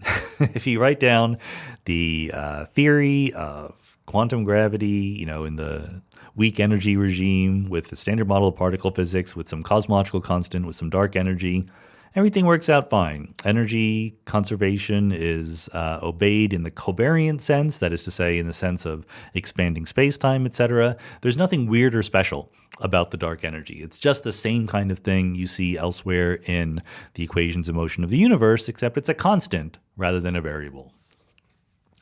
Dave Whipp says, I recently heard of Brown and Susskind's proposal for the second law of quantum complexity, intentionally evocative of entropy. But it continues to grow even past thermodynamic equilibrium. If this understanding is correct, would that make it a more fundamental arrow of time than entropy, or is there some characteristic of entropy that is lost? I'm not going to give you a satisfying answer to this one. Sorry. There is this idea, the second law of quantum complexity, that Lenny Susskind, Adam Brown, his collaborator, and others have talked about. But there's two things about it. Number one is it's not supposed to be a general principle like the second law is. It's supposed to have something to do with black holes, or at least horizons, or quantum gravitational systems looked at in a certain way. And the second thing is, I'm not really sure. I haven't looked at it very closely. I've read the abstract, but I've not dug into the paper and tried to reproduce the results myself. But I'm a little skeptical of things like this because what they do is they define complexity by imagining you have a bunch of qubits, two-dimensional quantum states that can be zeros or ones or superpositions thereof. And you think of the universe as a quantum computer, or at least some part of the universe as a quantum computer. So you take your qubits, defining the state of the universe, and you run them through some gates. And gates and not gates and stuff like that, just like a regular computer, except the quantum mechanical equivalent of it. And then you can define the complexity of a state as some measure of the number of gates you have to run it through to go from an unentangled state to whatever state you're looking at. I'm very leery about the choice of gates that you have to do that. You can always take any state and turn it into any other state in one step, okay? But that one step might be non-local or something like that. So I'm not quite sure where the justification comes from for using some gates and not others. There might very well be, on page 38 of the paper, a perfectly good justification that I just haven't seen yet. So I don't think that I'm not completely sold on the proposal yet, but I haven't tried to be sold on it, so I'm still open-minded about that. I'm going to group together a bunch of questions. I'm sorry that they're long questions. Hopefully we can keep them in mind, but you'll see they're vaguely along the same topic. So David Rabinovitz says, when you interviewed Judea Pearl, he seemed to argue he saw macroscopic states such as billiard ball arrangements as a fundamentally subjective concept. You have generally leaned against this idea with a counter that macro states are not arbitrary, but rather are constrained by the laws of physics. But when Stephen Wolfram claimed that broad conceptions of possible agents leave an enormous scope for what a macrostate might be, you seem to sympathize in part. So the question is, do you have more precise views on what constitutes the most relevant and useful physical constraints upon observers choosing microstates? Maybe you meant macrostates, I'm not sure. And how important is it to understand these constraints to understand entropy and emergence? Then Henry Jacobs says, I recently listened to the Judea Pearl interview on causality, and he asked you about time reversibility and billiards. You mentioned coarse-graining and StatMech to illustrate how an arrow of time emerges. Pearl felt that the way coarse-graining was done introduces a choice and is therefore not fundamental. However, you held yourself back from responding other than saying you felt as if the arrow was fundamental. Can you elaborate here? Okay, so I think these are more or less the same question. But then there's another question from Jim Murphy. I was listening to old AMA episodes, and you had a good response to my question about complexity in cellular automata.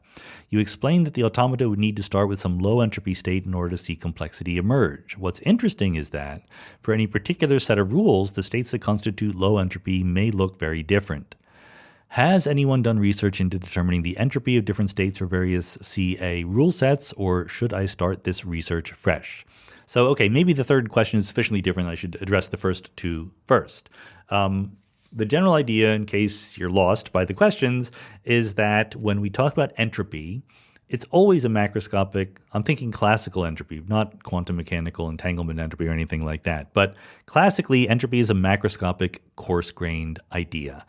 On Boltzmann's tombstone, it says S equals K log W. What W means is the number of microstates within a certain macrostate. And a macrostate is defined as the set of all microstates that are observationally, macroscopically the same looking to you. So in a box of gas, if you have macroscopic access to the temperature and density and velocity of the gas at every point, how many different arrangements do you have of the microscopic atoms that have that set of macroscopic variables? That's the macrostate. And from that understanding, if you start in a small entropy macrostate where there's not that many states that look like that, it's very natural for entropy to increase and you go to larger entropy states. So once you have defined your macrostates, the fact that you have entropy for any particular state of the universe is an objective fact. It's conditionalized on the particular choice of macrostates that you have, but it's not something that has anything to do with your knowledge of the system. There's a whole other way of thinking about entropy, which is more Gibbsian or Shannonian in spirit, where you say you have some distribution over possibilities and the width of the distribution is roughly telling you the entropy. This is not that. The Boltzmannian way of doing it is how many other ways are there counterfactually that I could rearrange my microstates to look the same macroscopically. So it does depend absolutely on how you coarse grain into those macrostates. And there are various people, including Judea Pearl, who have sort of objected to that, saying, who says that I should coarse grain in that particular way? But I think that those objections are misplaced. I think that people are imagining incorrectly that it's kind of innocent and okay to imagine that we have perfect information about the system. The reason why that's not okay, not only is that we don't ever have perfect information about the system, but if we did, the world would be an entirely different seeming place. There wouldn't be an arrow of time if you had perfect information about the system. You would just say what the system does. Again, we're thinking classically here. You would be Laplace's demon. There's no entropy for Laplace's demon. So this introduction of subjectivity in the definition of your macrostates, or for that matter, if you want to be more Gibbsian information theoretic about it, in your distribution over possible microstates. These are both subjective quantities. That's absolutely necessary. That's not, optional when you're talking about entropy and the arrow of time. The good news is that even though it's subjective, it's not arbitrary. We basically agree on what the right way to coarse grain systems is, or at least we agree enough that the differences don't make any difference to how you define entropy or the fact that it's going up. So I might coarse grain by taking a box of gas and dividing up into 1 cubic millimeter cubes and then averaging over the number of atoms and so forth.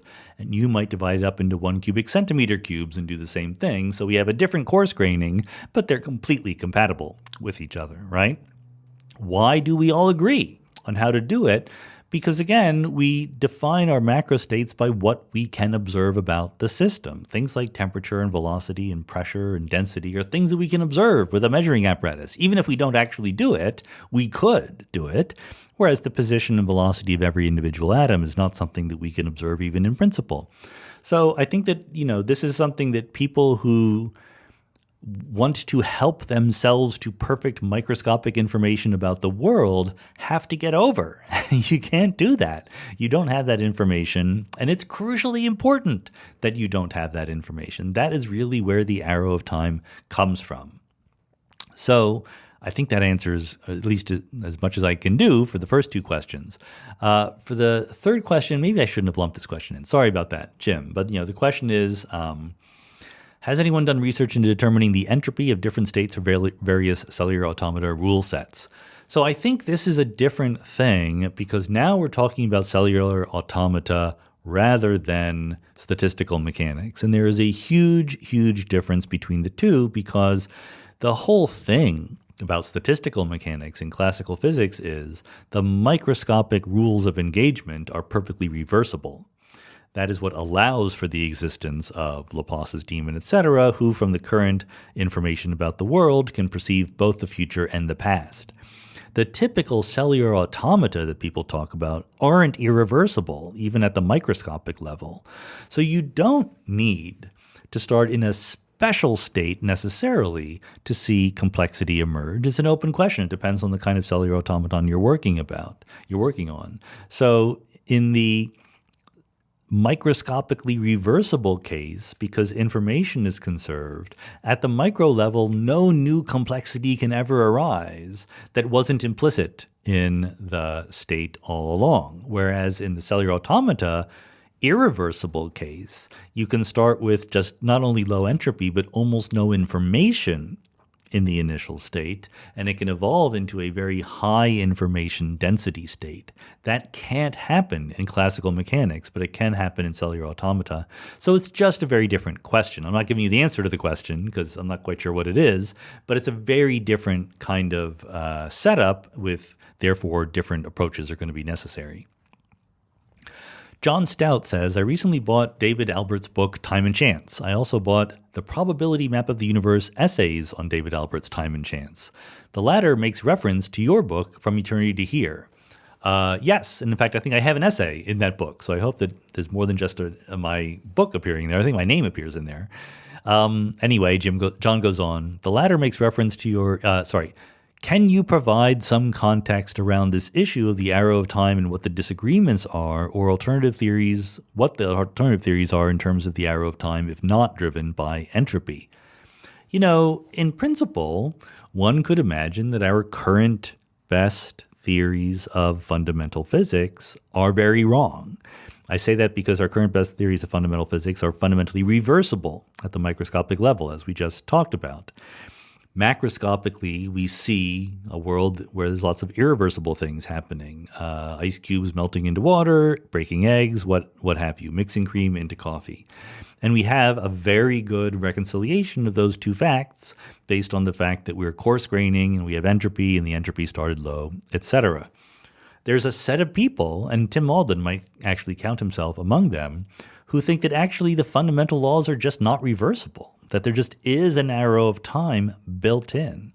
But I'll tell you, that's a very minority point of view these days. I think the majority of physicists fall into two camps. One, what you might call the conventional picture that I just sketched out, where you have reversible fundamental laws, but some boundary condition, the past hypothesis that says entropy grows and the arrow of time stems from that. And two, people who haven't thought about it that much. There's going to be plenty of those people, bless their hearts, but they just haven't really worried about this question. I think that the overwhelming number of people who have really thought deeply about the arrow of time think it comes down in one way or another to entropy. And the reason why the alternative is not that attractive is just because it's really putting a huge amount of effort into pushing against a completely open door. Because the fact is, there is entropy, right? There is microstates. We can coarse grain. We can calculate the entropy. That entropy was low, whether or not you have fundamentally reversible or irreversible laws, and that entropy will go up. So whatever you think are the fundamental dynamics of the world, we have an arrow of time from increasing entropy. And there's a project that is ongoing, and I can, play my little part in it, and so do other people, but connecting the growth of entropy to other manifestations of the arrow of time, causality, memory, aging, whatever. But, we already have an arrow. Let's just work on understanding that arrow versus inventing an entirely new arrow and then trying to give that credit for everything. That's what I think the others are trying to do. So it's not that attractive a proposition to me. Jameson says, gravity is sometimes described as the bending of space-time and other times described as a force from gravitons. I've even heard that in string theory, if we are living in a three-brane, that gravity is the only force that could escape into extra dimensions. If it's just carried by gravitons, why is gravity still so different than the other three forces? Well, there's particles and there are particles. Particles are different is one very simple answer. But There's a sort of more subtle answer. So let me do the first answer first. Gravity is special because it's universal. And what that means is that the particles, the gravitons, couple to everything. They couple to all of energy and momentum in the universe. Photons and gluons and W and Z bosons interact with some kinds of particles. They don't interact directly with other kinds of particles. Gravitons interact with everything. That's fundamentally a consequence of the principle of equivalence, as Einstein dawned on Einstein back in the 1910s or whatever. So the particles interact differently is the short answer to the question. The other answer is that, when you say that gravity is due to graviton particles, that's supposed to be, there's all sorts of hidden footnotes there and caveats that maybe you're not aware of. It's really a field, right? It's really the gravitational metric tensor field, just like photons come from the electromagnetic field and so forth. Gluons come from the chromodynamic field. And there is a regime in which the excitations of that field look like particles. So in particular, when you're very close to the vacuum state, empty space, nothing else going on, and you just perturb the field a little bit, those perturbations look like particles. But in other regimes, they don't look very particle-like at all, right? Inside a proton, the gluon fields do not look like individual gluons because they're not small perturbations of the vacuum.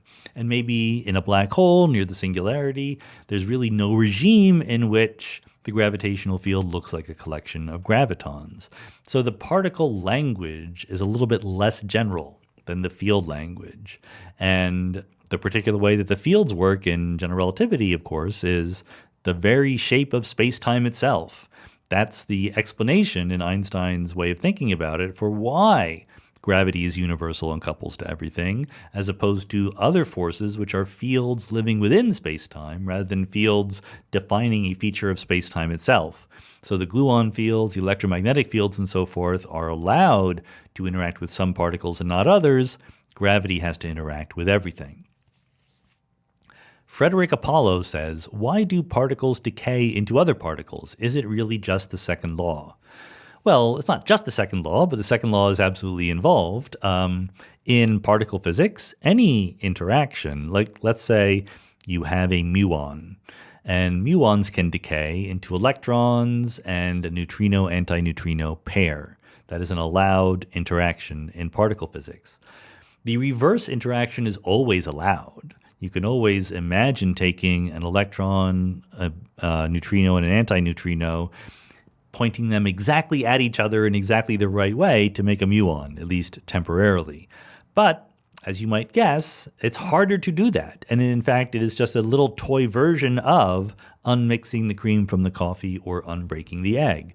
There's a smaller number of ways to be a single muon than there are ways to be an electron, a neutrino, and an antineutrino.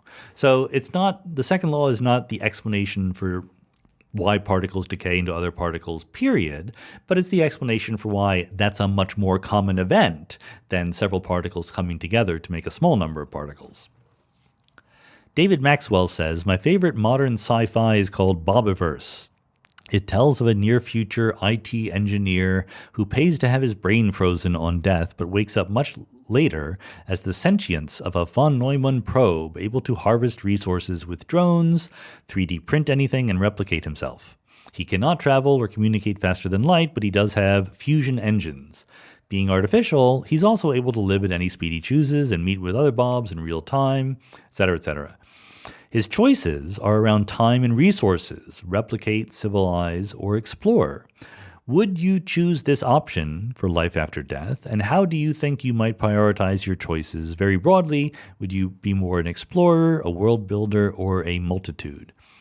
So I'm once again not going to give a very satisfying answer to this question because I kind of question one of the implicit assumptions of even asking the question, where it's not implicit, it's very explicit. You say, would you choose this option for life after death?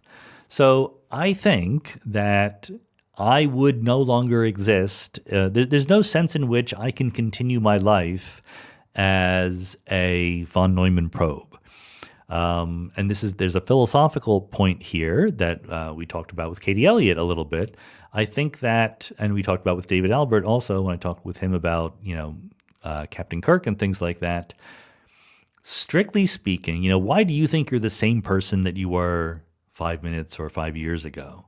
Well, you're not exactly the same person, right? You're a little bit different. You've aged a little bit. You have a memory that you didn't have back then. Even your constituent atoms are a little bit different now than they were back then. But there are reasons to psychologically as well as physically identify some continuity over time between yourself now and yourself some time ago. And we can sit down and debate how accurate or how fundamental that identification is, but it is convenient. It serves some purpose to us because there is continuity there.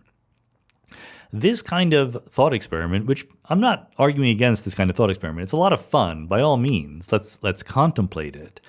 But it is doing something that is enormously far outside our experience, and it's asking us to make decisions based on our experience, which is very hard to do. It might even be fundamentally no rational way to do it, which is something we talked about with Lori Paul back on the podcast some time ago about transformative experiences. In other words, unlike me now and me 5 minutes ago or me 5 years ago, there's relatively little continuity between me now and some uploaded version of me in some interstellar probe that is completely artificial, right? I mean, maybe what you mean is that there are some patterns in my neurons that you try to replicate inside some silicon substrate or something like that, and do your best. But it's not going to be me anymore. It'll have some relationship to me, but the direct relationship that I have with my 5-year-old self, five years ago self, is just not there. It's something much more tenuous than that. In particular, I would imagine that all of my motivations and drives and so forth would be completely different in that context than they are now. So I don't think that the question, would I choose that option and how would I behave if that option were chosen, makes any sense. You can ask a more specific question. If someone takes this and that neuronal pathway pattern from your brain and reproduces it in a machine and launches it into space, what do you predict that thing would do? I have no idea what the answer is, but I don't think it's me in any real sense. John Campbell says, of the many ways I could buy or borrow your books, which would you recommend? I like to vote with my wallet, and I have my own thoughts about the relative merits of borrowing from the library, buying a book used, buying an ebook, buying a book from the publisher, etc. But I'd like to hear yours. Well, I appreciate the question. Thank you, John. But, honestly, it doesn't matter that much. In terms of me making money, I think that you buying it from a bookstore or from Amazon is probably the best. Maybe buying from the publisher. I honestly don't know. I haven't really kept track. I don't think it matters from those three options. There's an absolutely sentimental part of me which would like to see people buy from bookstores, from good old independent bookstores. Or you can go to bookshop.org, and that's an internet way of buying from independent bookstores. That's usually how I try to buy books if I can. But if you want to buy the ebook or if you want to get it from the library, I don't make any money if you get it from the library, but I have no objections to that whatsoever. I'm a huge fan of libraries, a huge fan of people taking my books out in libraries. That's great. Whatever is most convenient for you. Whatever makes you most likely to get the book and read it, do that. That would be my advice. Masterwork Tools says, I was explaining the new gravity wave results to my father, and he has a question for me that I couldn't answer. What other types of wave are there, and can we expect to be able to eventually detect them? As I understand it, we have mechanical waves, electromagnetic waves, and gravity waves. Am I correct on these? And are there any others we know of that we can expect will be useful for investigating the universe? Well, I think there's not quite a parallel between some of the examples you're giving. Mechanical waves, electromagnetic waves, and gravity waves. Those are all waves, but mechanical waves is a huge category. I mean, there are sound waves, right? That's a kind of mechanical wave, but there's also vibrations. There's waves on water. These are all kinds of waves that are propagating in some particular medium, and there's a potentially huge number of different kinds of them. I think maybe what you're thinking about are more fundamental particle physics-y notions of waves. So there are electromagnetic waves and gravity waves right there in the basic laws of physics, unlike sound waves, which are higher level emergent kinds of things.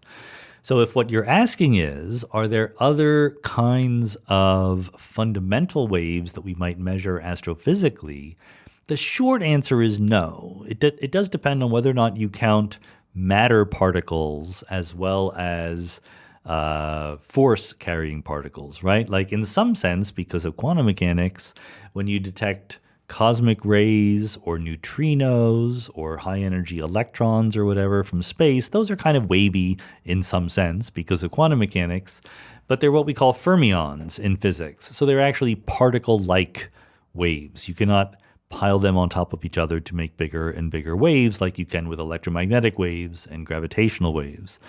There are also other forces in nature. There's the weak nuclear force and the strong nuclear force, but they're both short range.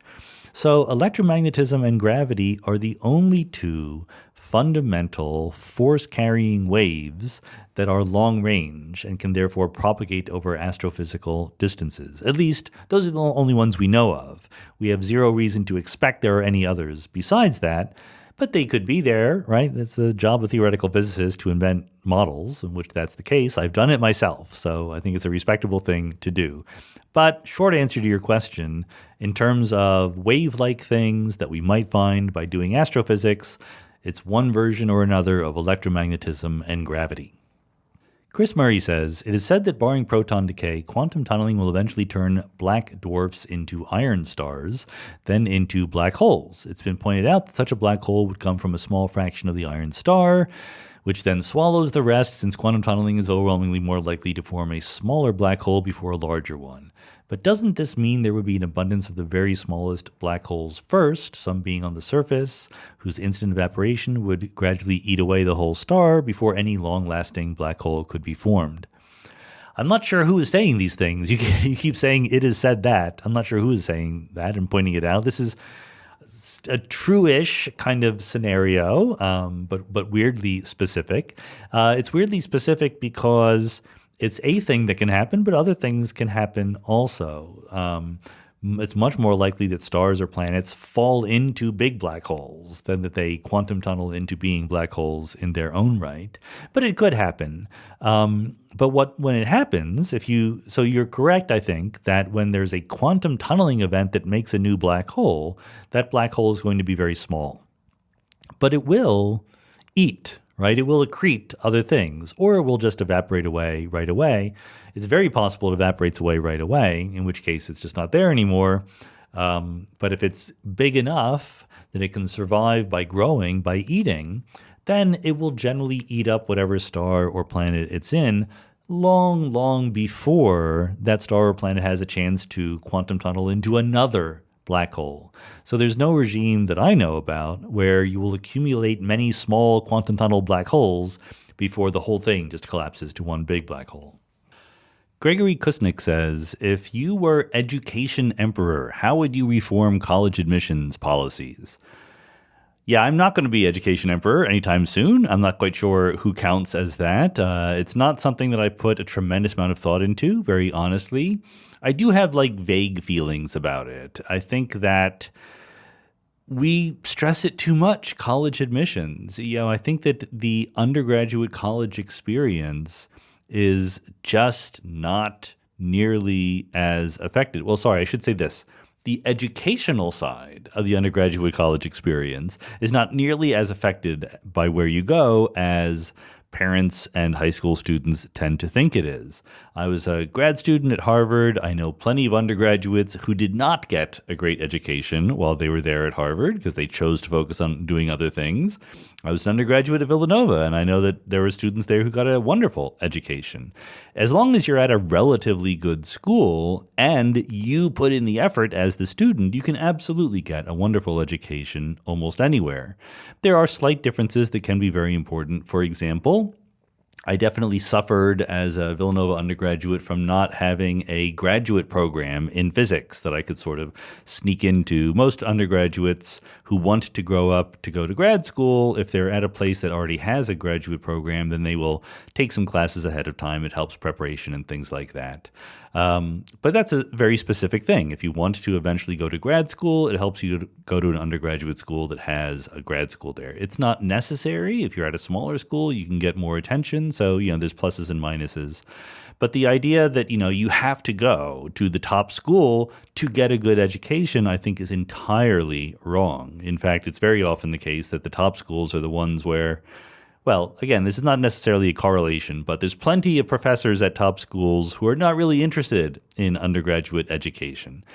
What makes the top schools is their research, right? Their scholarship, their intellectual output. It makes a big difference for graduate school where you go, because there you're working with an advisor, and that advisor really has a huge effect on your life. For undergraduate education, it's honestly probably the biggest effect is who your peers are, who your other students are going there. And the benefit of going to a place like Harvard or Princeton or Stanford is that you're hanging out with people who are going to go on to rule the world. And that can be beneficial to you. So I don't know how to reform it, but I would lower the temperature on discussions about it. Honestly, I could see an argument for just making it random. Having some lower cutoff, like if you're good enough to get into the basic schools, and then we'll just randomize who gets in what. I think that would be fine, in many ways. I'm not necessarily advocating that, but it might not be worse than the current system. Let's put it that way. There is, of course, a lot of discussion about this issue right now because of affirmative action and the Supreme Court coming down against it, which is just, I think, The reaction against affirmative action is just weird and bad, I think, and it's also intellectually misplaced. Affirmative action is not a great system. For those of you who are not in the U.S., affirmative action is a system according to which black people and other underrepresented minorities get preferential treatment when being accepted into colleges or other things. You could define the term affirmative action differently. It's not a great system because, you would like, in principle, to very carefully judge each individual case. And if someone really was discriminated against personally, then okay, you can make up for that in your admissions decisions because they're fighting against this extra obstacle, et cetera, et cetera. But all that takes effort and time and resources that places don't have. The thing about affirmative action is it's cheap and easy. Just say, okay, we're going to let in more members from this particular applicant pool to increase the diversity of the school. That's it, right? It's just not a big deal. It's cheap and easy, and yet super effective. Studies have shown that affirmative action has absolutely changed the demographics of the United States by contributing greatly to the growth of a black middle class, because people go to these schools they wouldn't otherwise have gotten into. They get to know friends and whatever. They're exposed to a whole different world, and that helps them later in life. So I think that, there's various things to be said. I don't think that schools should discriminate against Asian Americans like they sometimes do, because otherwise Asian Americans disproportionately do very well on tests and would get into schools. On the other hand, I don't think that, test scores should be the overwhelming thing either. I think that it's perfectly okay to take plenty of different considerations under your advisement when you're letting people into schools. So overall, I don't care that much, but I'm absolutely in favor of doing things to make a diverse and interesting student body. Peter Kane says, are there any fun and interesting ideas about dark matter that could be used for science fiction novels, TV shows, or films? It's very hard because one of the things we know about dark matter is it doesn't interact with itself very strongly. If it did, then it would be more like ordinary matter, and the distribution of dark matter would be very similar to that of ordinary matter, but that's not true. Dark matter halos in a galaxy or cluster tend to be big and puffy and diffuse, whereas the ordinary matter, because it interacts electromagnetically, can give off photons, lose energy, dissipate, and fall to the center of halos, as we discussed in the solo episode recently. So the zeroth approximation, your first guess, is that dark matter just doesn't interact with anything else, at least not very much, and therefore not very interesting for science fiction novels, etc. Maybe you can try to be more creative. I did write a paper with Lottie Ackerman, Matt Buckley, Mark Kamienkowski about dark radiation. We imagined that there could be a version of electromagnetism that only interacted with dark matter.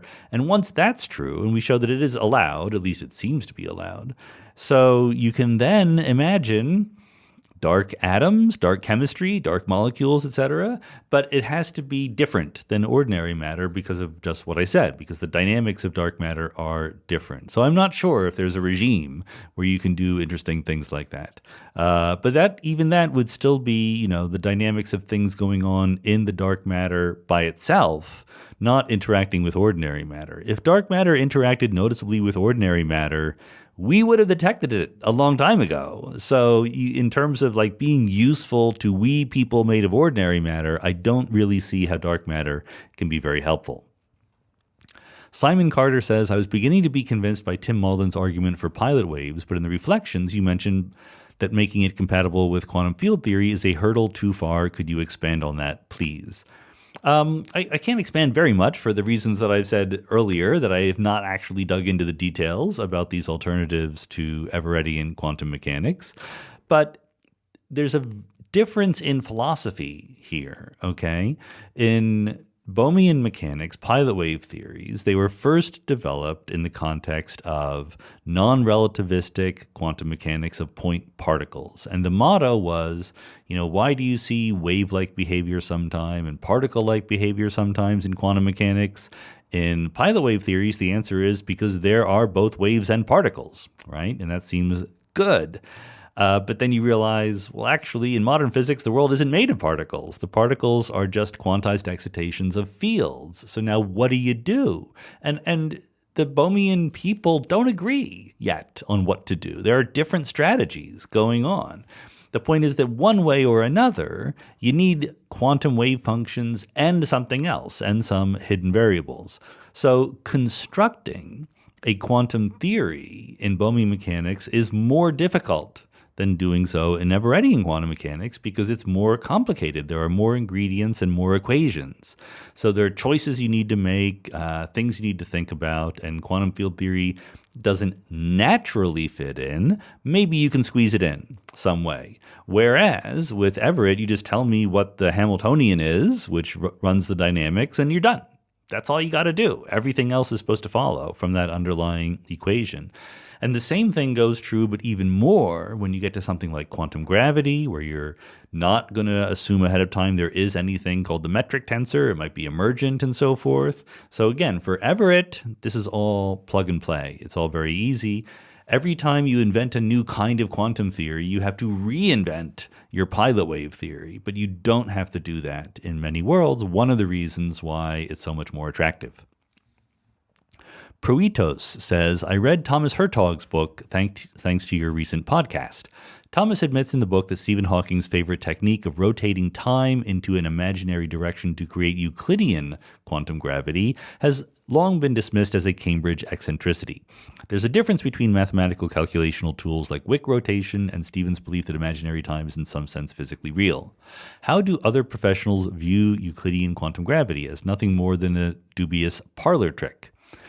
Well, it's an interesting question. So for those of you who don't know the background here, when you learn relativity, when you learn special relativity first and then general relativity, you learn that basically the idea that space-time is a unified thing means that you can calculate distances or intervals in space-time just like you can in regular space.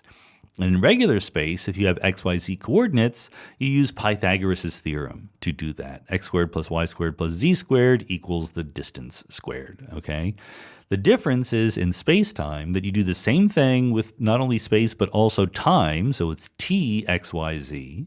The difference is that there's a minus sign in front of the new version of Pythagoras' theorem for the time direction. This is all explained in grisly detail in The Biggest Ideas in the Universe, Volume 1, Space, Time, and Motion. So it's minus t squared plus x squared plus y squared plus z squared. And that's, fine. It fits the data and you can test it, etc. But it's a little bit mathematically inconvenient. So what you can do is, if you want a little bit more mathematical convenience, make a change of variables from t, the time coordinate, to tau, where the relationship is t equals I times tau. Okay, so I is the square root of -1. We're just defining a variable. No one can stop you from doing that.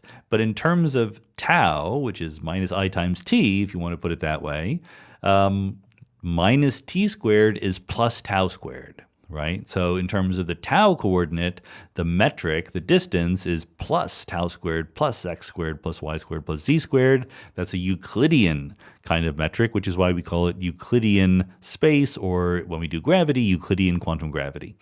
Now, this trick turns out to be super useful in ordinary quantum field theory. It's just a trick in quantum field theory. That's the way that we usually think about it. Wick rotation is sometimes the word that is used to describe it, because we're thinking of time as being a complex number, t plus I tau, and rotating from the t-axis to the I-axis to the tau-axis is rotating from a real number to an imaginary number. So we also call it imaginary time.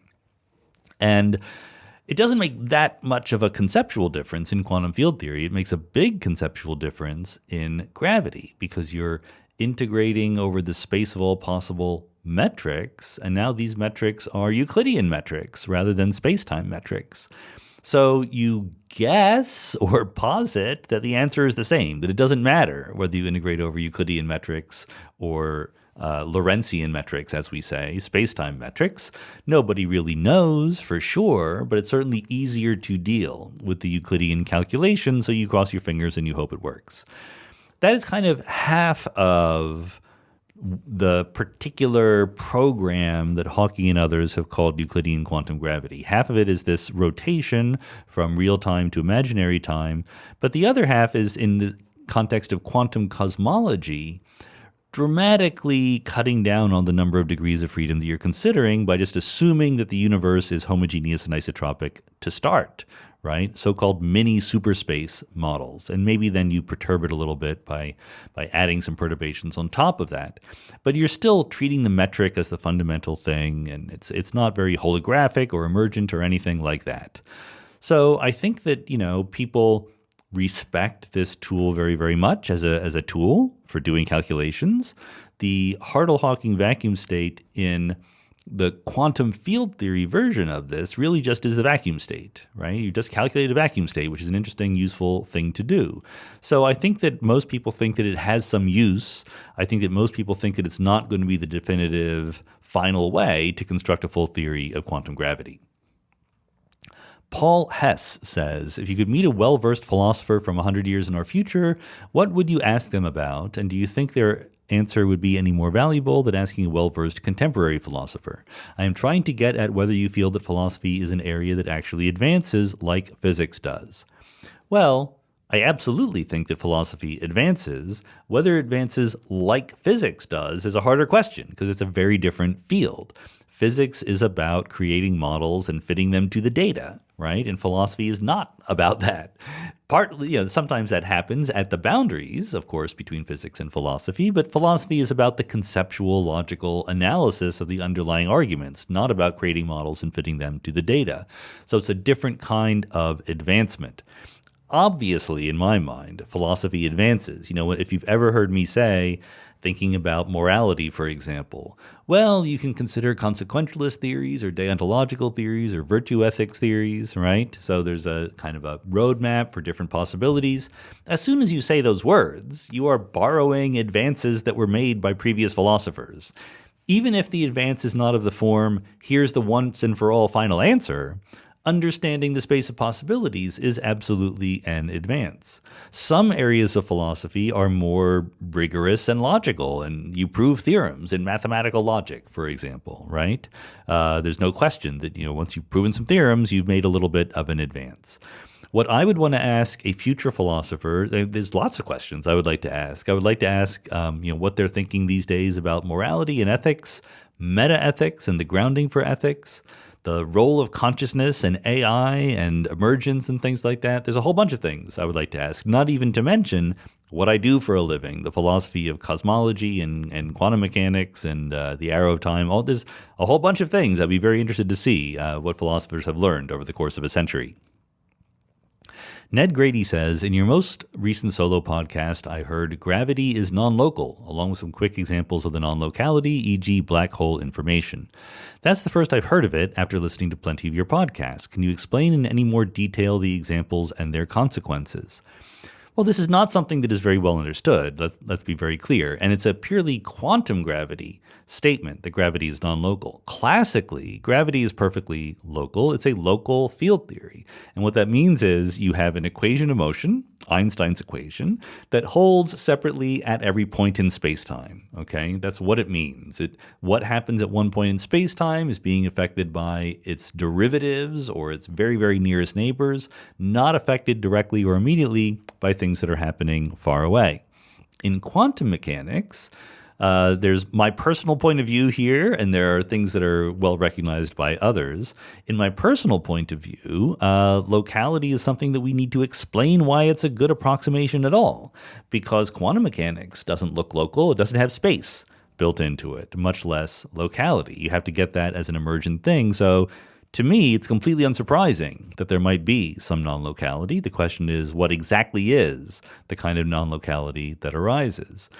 The evidence that we have that this is an important thing comes, like you say, from black hole information, but also just from the holographic principle, right? If you think about ADS-CFT, the claim is that there are two theories that are equivalent to each other. One is defined on the boundary. It's a theory without gravity. And one is defined in the bulk. It's a theory with gravity in one higher dimension. So the relationship between those theories is going to have to be non-local. They're not even in the same number of spatial dimensions, right? So holography, if you believe that it's a good approximation or valid in any case at all, is going to be a very vivid example of non-locality in quantum gravity. The black hole information puzzle is also seemingly such an example, because the whole reason it's a puzzle is because once you send the information into the black hole, it's behind a horizon and it's hard to see how it gets out. How does it get out? Well, through something non-local but very, very subtle. Okay, we don't know the details about that. I don't know the details. There are people who are working on it and have made a lot of progress. I don't think the situation is quite settled yet, but there's evidence that, at the quantum mechanical level, there's little tiny influences that share entanglement over non-local distances, but it's not something that is perfectly well understood right now. Brian says, I find your work and discussions of position and momentum as emergent properties from the state vector in Hilbert space fascinating. Do you have similar lines of thinking about the emergence of fields and the internal spaces they inhabit? Well, not really. I mean, I have some aspirations, some vague ideas, some scribbles, maybe some notes in a notebook somewhere. I have not put a lot of effort into thinking about that, in part because it's supposed to be easier. Getting fields or whatever to emerge from quantum mechanics already shouldn't be that hard. But then it becomes hard when you want to get the right fields, right? The fields that we actually have in the standard model of particle physics, et cetera. And also when you want that to play nicely with the idea of space and maybe space-time themselves emerging. So there are people who thought about that, but I haven't put a lot of effort into it myself quite yet.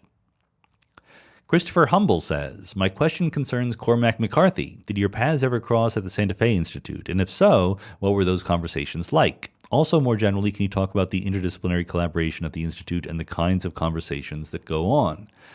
I almost didn't answer this question because the answer is no. I never ran across Cormac McCarthy. The time that I started spending more time at the Santa Fe Institute was about the time he had started spending less time just because he was not feeling as well.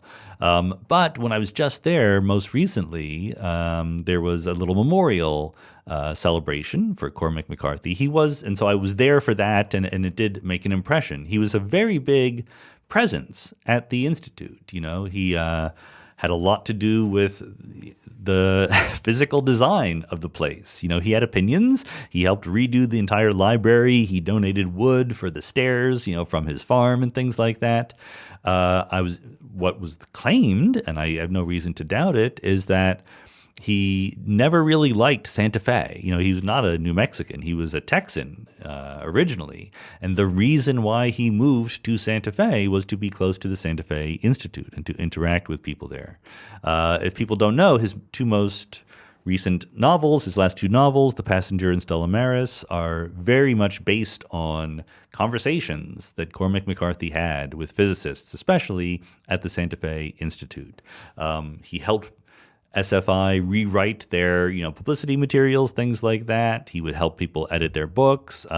In some, you get a feeling that he had a certain grumpiness about him in some cases, but also a really touching warmth about him in other cases. So I'm sorry that I didn't get to interact with him much more.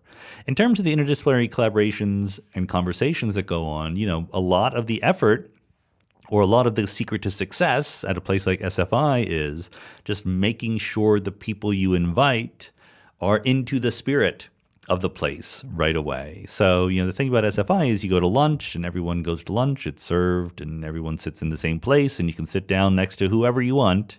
And there might be an architect and a historian and a linguist and a computer scientist. But the thing is, they're not randomly chosen, architects and historians, etc. They are ones who want to come to the Santa Fe Institute. So they are the ones who are interested in talking to physicists and to biologists and to whoever, right? And so that's what makes it great. And there's plenty of people out there who are interested in this kind of interdisciplinary collaboration. It's a matter of finding them and getting them into the right place. Not every physicist wants to talk to a historian or an economist or et cetera. But SFI attracts those people. Nalita S. says, I really enjoyed listening to your episode with Katie Elliott. Would you kindly expand on the connection you postulated in Newcomb's paradox between eternalism and the many worlds interpretation of quantum mechanics? I'm going to have to apologize for not remembering exactly what I said. I was thinking about, in the case of Newcomb's paradox, if you believe in quantum mechanics, then the existence of this kind of spooky being who knows exactly what the future is going to hold is much harder to understand in quantum mechanics, where there's randomness in the world, right? So if you think that there's some quantum fluctuationness that will prevent you from getting the right reward, then it's harder to even set up Newcomb's paradox. I don't think that many worlds either implies eternalism or is against it or anything like that. I do think that there's an overall philosophy of physics that says, the physical laws describe what happens in reality as convenient summaries of the actual motion dynamics of the physical world, and the physical world comes first, and the world includes various moments of time and described by different states of the wave function. So it all kind of fits together into a neat package that includes many worlds and eternalism, but I wouldn't want to say that either one of them nudges you in the direction of the other. You can be classical eternalist perfectly well, or a Bohmian eternalist, or whatever. All right, I'm going to group two questions together. Doorbell Jeff says, I'm a PhD student in observational cosmology, and I don't get the cosmological constant problem. To my limited understanding of quantum field theory, at a certain energy scale, we measure the renormalized value of a parameter of the theory, and thanks to renormalization, we can then predict how it scales with energy. That is correct. Cosmologists measure the renormalized value of the cosmological constant to be small, and this is often claimed to be a mystery. But we can obtain that value through a renormalization procedure. To me, this seems to solve the problem like it solves the problem for any other parameter we measure in physics. What am I missing? Whereas Bill Quirk says, I enjoyed episode 245, Crisis in Physics. You mentioned the difficulty of understanding the small but non-zero number for the cosmological constant. What are some of the ways that people have tried to explain why the number is so small but not zero? I believe the calculation depends on the Planck scale. What would the Planck scale have to be for the number to be as small as the observed cosmological constant? So it is completely true that the cosmological constant at the end of the day is something you go out and measure. And you can always fit that into your theory as a renormalized parameter that you measure, just like you can fit the mass of the Higgs boson or the fine structure constant or whatever.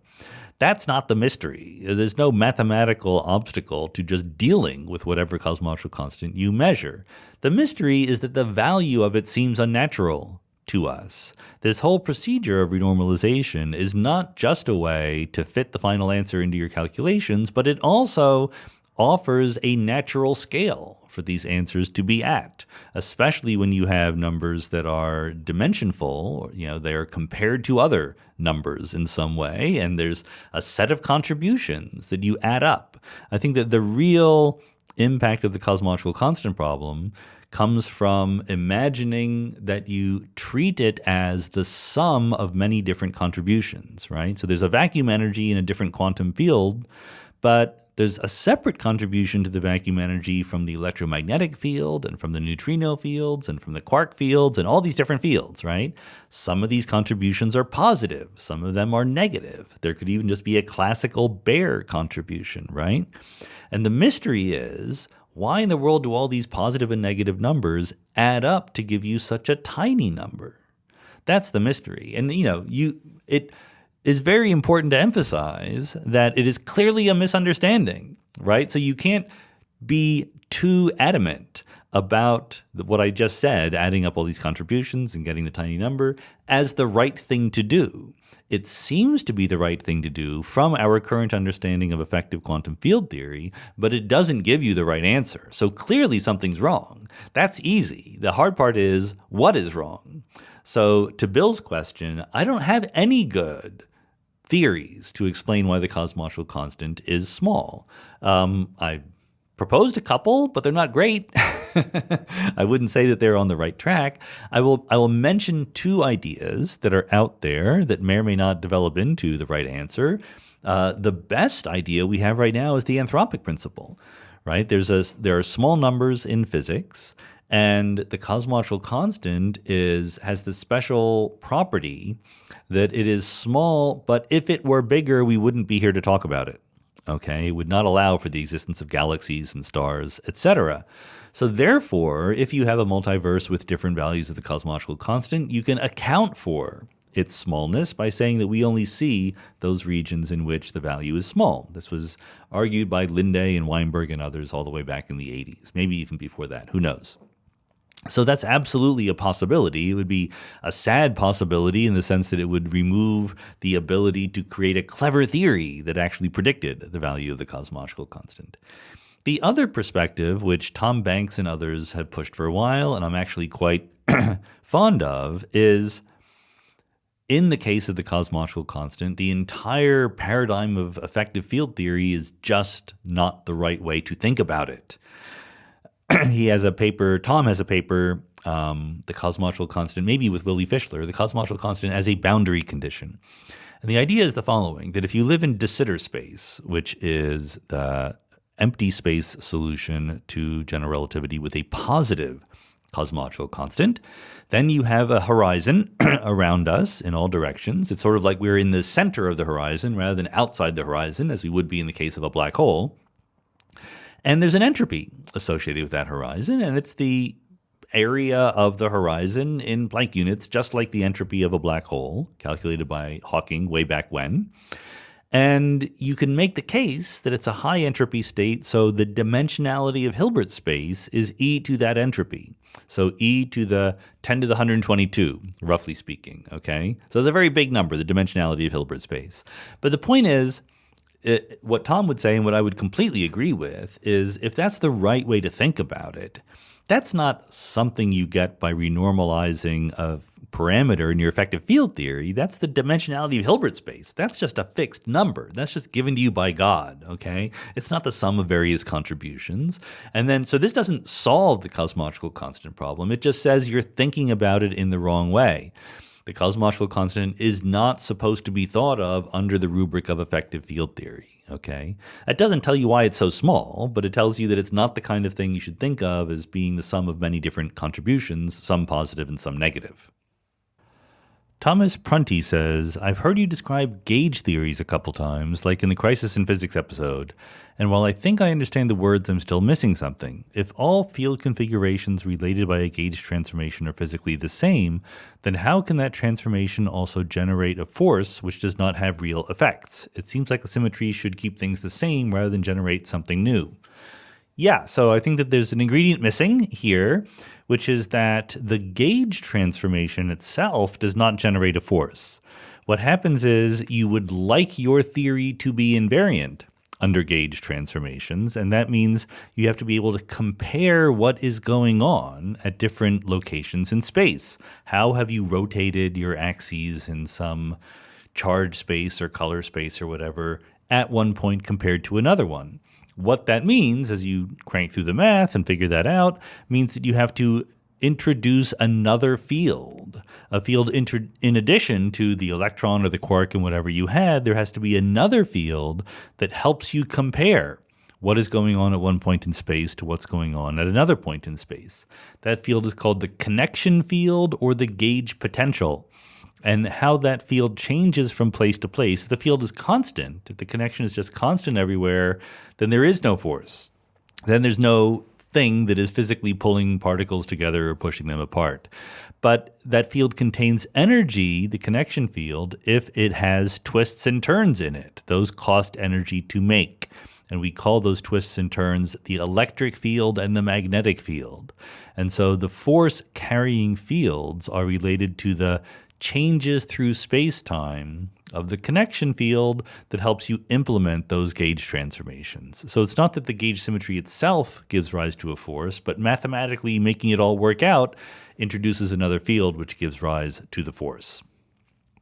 Sandro Stuckey says, I love the episode with Katie Elliott. During your discussion of the principle of sufficient reason, I picked up on this statement of yours which resonated with me. How confident are we that when we're reasoning about things that are very different from our universe, that we can say things that are not overly tainted by our real-world experience? I feel like that's a big issue that goes right down to the foundations of philosophy and logic itself, but maybe that's not what you meant. Can you elaborate a bit on that thought and share some more of your ideas on the topic?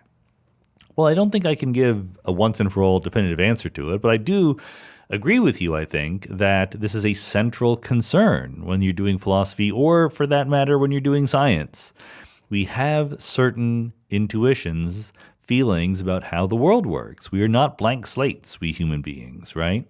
So when we do the practice of science, which is to propose theoretical models that might explain the world and then experimentally test them against what the world is actually doing, we naturally tend to gravitate to things that make sense to us, that make intuitive sense to us.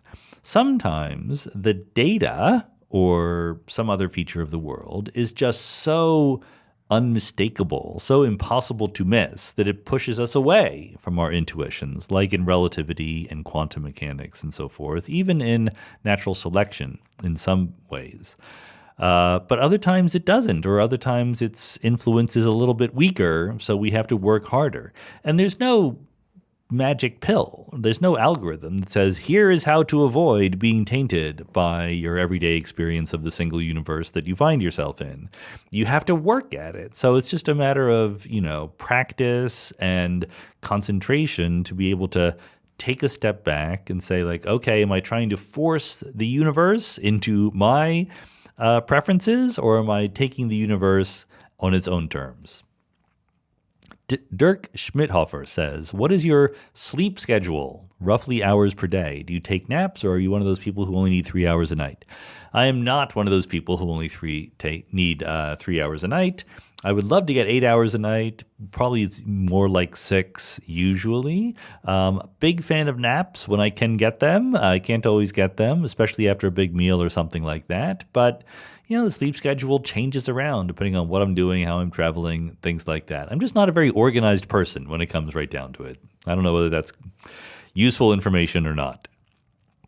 Dan Inch says, do you have any plans to incorporate the cats into your reflections videos? The spectacle of cats crawling over a famous physicist would be fun, even if they are not in a superposition. I would love it if the cats wanted to participate, Ariel and Caliban, but I think that they don't. I've noticed They don't like it when I'm sitting alone in my office talking into the microphone. They think that's weird. I know other cats are different. Every cat is different. They have their own personalities. That's part of the charm. So they're very happy to climb over me if I'm just sitting and reading. But if I'm talking into the computer, they are not interested in that. They will go search for other fun. Maybe just because they can tell that I'm concentrating on something else. They're not as interested in bugging me. They're like most cats. If you have a book, they love that. They love sitting on the book. But if I'm at the computer, they're less interested. Okay, I'm going to group two questions together. Aaron Munger says, shouldn't Boltzmann brains become less likely over enormous amounts of time as particles become more spread out in space and interact less often? And Linyu Miziara says, how can a Boltzmann brain pop up in the very, very distant future if in this very distant future there will be nothing to interact with the quantum fields and produce particles? Well, this is actually a contentious issue, okay? Let me tell you the conventional wisdom, and then I'll tell you a little spin on it. The conventional wisdom is that, as we just said a little bit ago, if you have a positive cosmological constant and you approach a de Sitter phase of the universe, then you have a horizon around you, and that horizon has an entropy. And as Hawking showed for black holes a long time ago, having a horizon with an entropy also implies a temperature. So this is a feature of quantum field theory and curved spacetime that in the future, even though everything empties out classically, quantum mechanically there is still a non-zero temperature. And so naively, you expect that at that temperature, and the temperature does not go to zero, okay? It goes to a certain number that depends on the value of the cosmological constant. The higher the cosmological constant, the higher the temperature. So it does not asymptote to zero, it asymptotes to some finite non-zero number. It's a very, very low number, but much lower than the microwave background temperature today, but still not zero. So the conventional way of thinking is that if you have a non-zero temperature, you have thermal fluctuations. They're very, very rare, very, very mild, but you have infinitely long to wait, so eventually you will get some dramatic large fluctuations. I think that that's a mistake. I think that conventional wisdom is wrong about that, at least if it, let's put it this way, it's not necessary. It depends on details of quantum gravity and things like that. In fact, it depends on the dimensionality of Hilbert space and whether we can consider our observable universe as a closed system or open system, etc. So I wrote a paper with Kim Boddy and Jason Pollack a while ago making this point that the word temperature means something a little bit different in quantum mechanics and classical mechanics. In classical mechanics, the temperature of a box of gas or something like that is the average kinetic energy of all the molecules up to some constant factor. In quantum mechanics, it's a little bit different because in the classical box of gas, even if the macro state is constant, right? Even if you're in equilibrium, so all of your gas is perfectly smooth everywhere, the micro state is not constant. At a constant temperature, at a fixed temperature, the molecules are moving around. So the fact that the state looks like it's static is just a trick because you're not seeing the micro state, you're only seeing the macro state.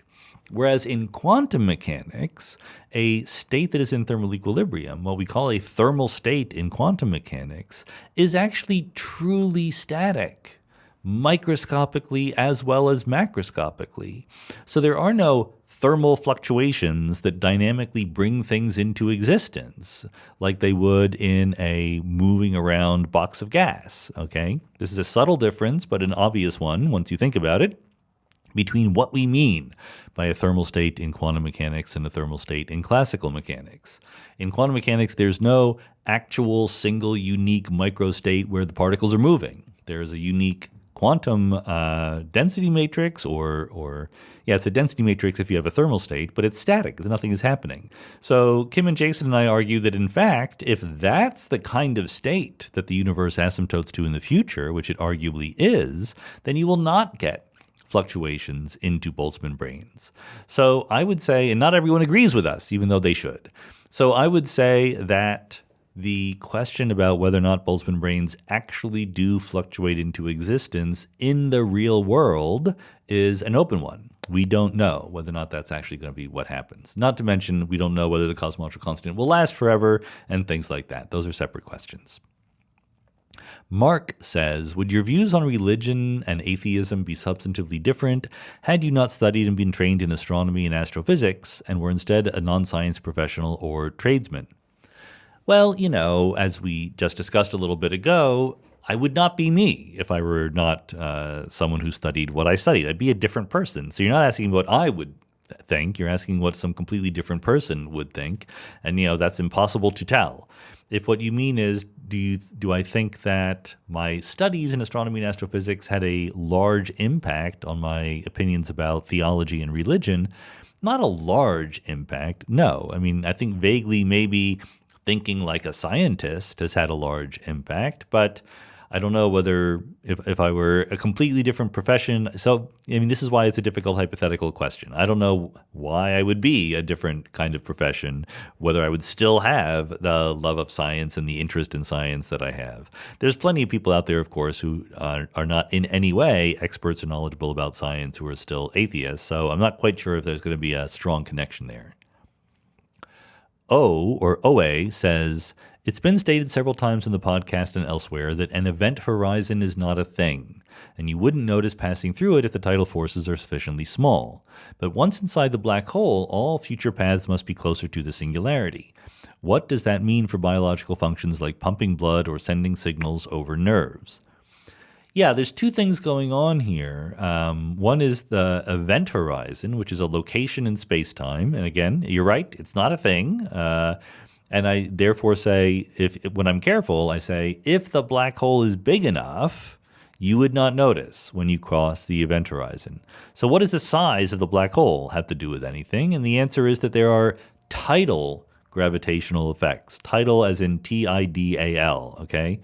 In other words, when you're near a black hole, depending on its size, again, and the smaller, the more dramatic the tidal effects are, gravity is pulling you in some directions and pushing you in others, just like the tides here on Earth are pulled toward the moon, but that they are also squeezed in the direction perpendicular to the line of sight pointing toward the moon. That's what tides are.